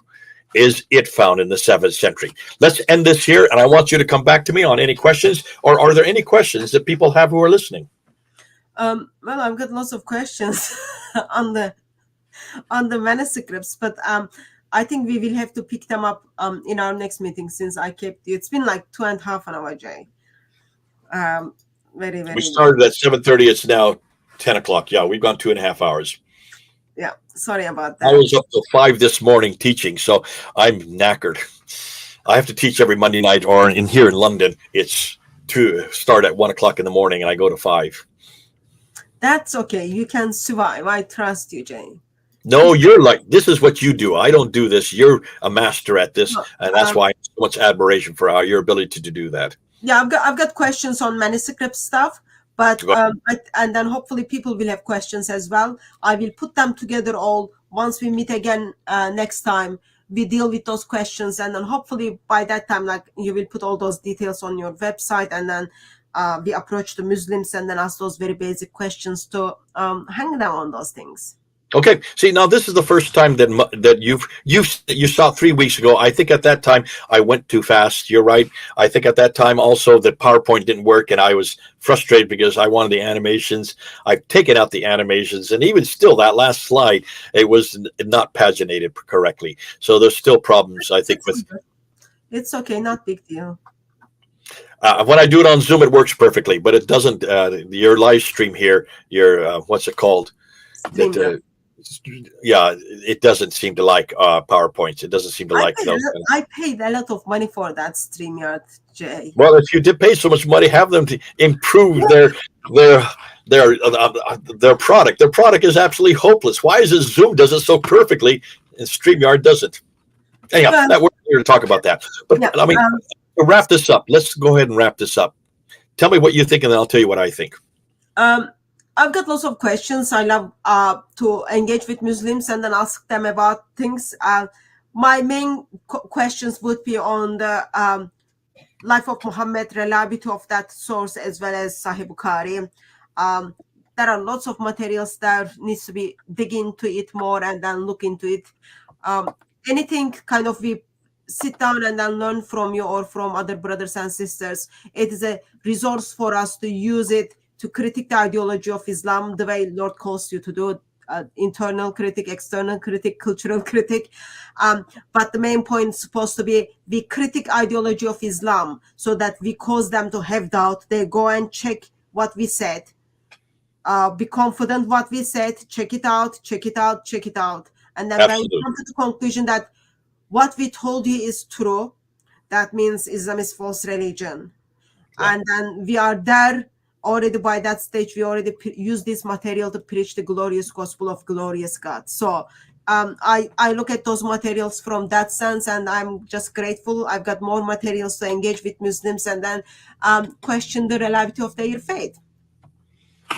Listen, it just seems like the more we scratch, the more we find. The more we find, the more we shine. The more we shine, the more they whine. Oh, how sublime. Why is it that we have done this? We have no fear of scratching in the ground or looking in manuscript when it comes to Christianity. We have no fear because we know that God preserved all the way through. He preserved manuscripts. He preserved lectionaries. He preserved early church fathers' quotations. Even when they were burned and being destroyed by the edict of Diocletian in 300 AD, he yet gave us enormous amount of wealth of material, knowing that this would be the debate for today. The question everybody is asking, which is a legitimate question, if you really believe that there was a man named Muhammad who lived from 570 to 632 there in a place called Mecca and Medina in the Hijaz, then for heaven's sakes, give us some proof that he was there. Give us some proof that he received this book. Give us some proof of the city he lived in. For heaven's sakes, give us some proof that this man existed. That's all we're asking. Other than that, if we can do it with Jesus, why can't you do it with Muhammad? If you can just find somebody that referred to him outside of Islam, that's what we're going to touch next, because I'm going to hit that one and shut that one in our next talk that we do together, because there are lots of references to someone named Muhammad, none to Muhammad. So what am I talking about? Well, we'll get into that next, not tonight. You've got lots of more resources. We love to hear them. We love to learn them and then see if it works or it doesn't. Actually, this is going to answer your very first question. Why is it they had to write this so late? Why is it all had to be introduced, not just in the 9th and 10th century, in the 12th, 13th, and 14th, and 16th century? The next section that I was going to do tonight, that will answer everything you're looking for. But that's going to come next. Better question is, why on earth Muslims who got given them brain still following men called Muhammad? That's better question to ask, actually.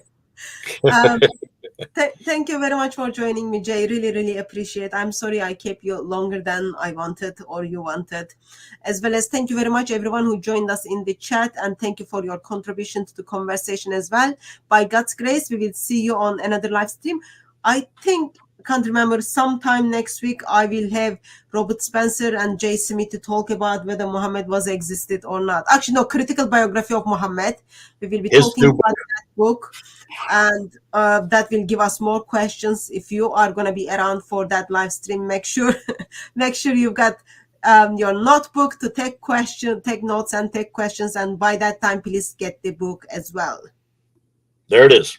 Get the book. Not just me asking this question. Hutton is asking this question, and so is Robert Spencer. But notice, everything he's going to be looking at is from evidence that's on the ground, not from the 9th, 10th, 11th, and now as we're saying 12th, 13th, 14th, 16th, and 18th century, he is going to ask, where is this man in the 7th century? Yeah. We've had to answer that question for Jesus Christ from the 1st century. Why can't Muslims find any evidence for him in the 7th century? More till later.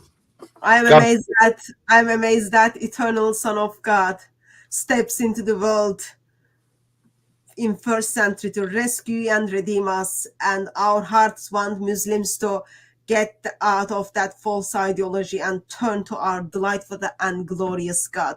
Amen. Thank you very much for being bridges for that, Jay. By God's grace, I will see you sometime next week. And once again, thank you very much everyone who joined us. We'll see you on another live stream. Bye-bye.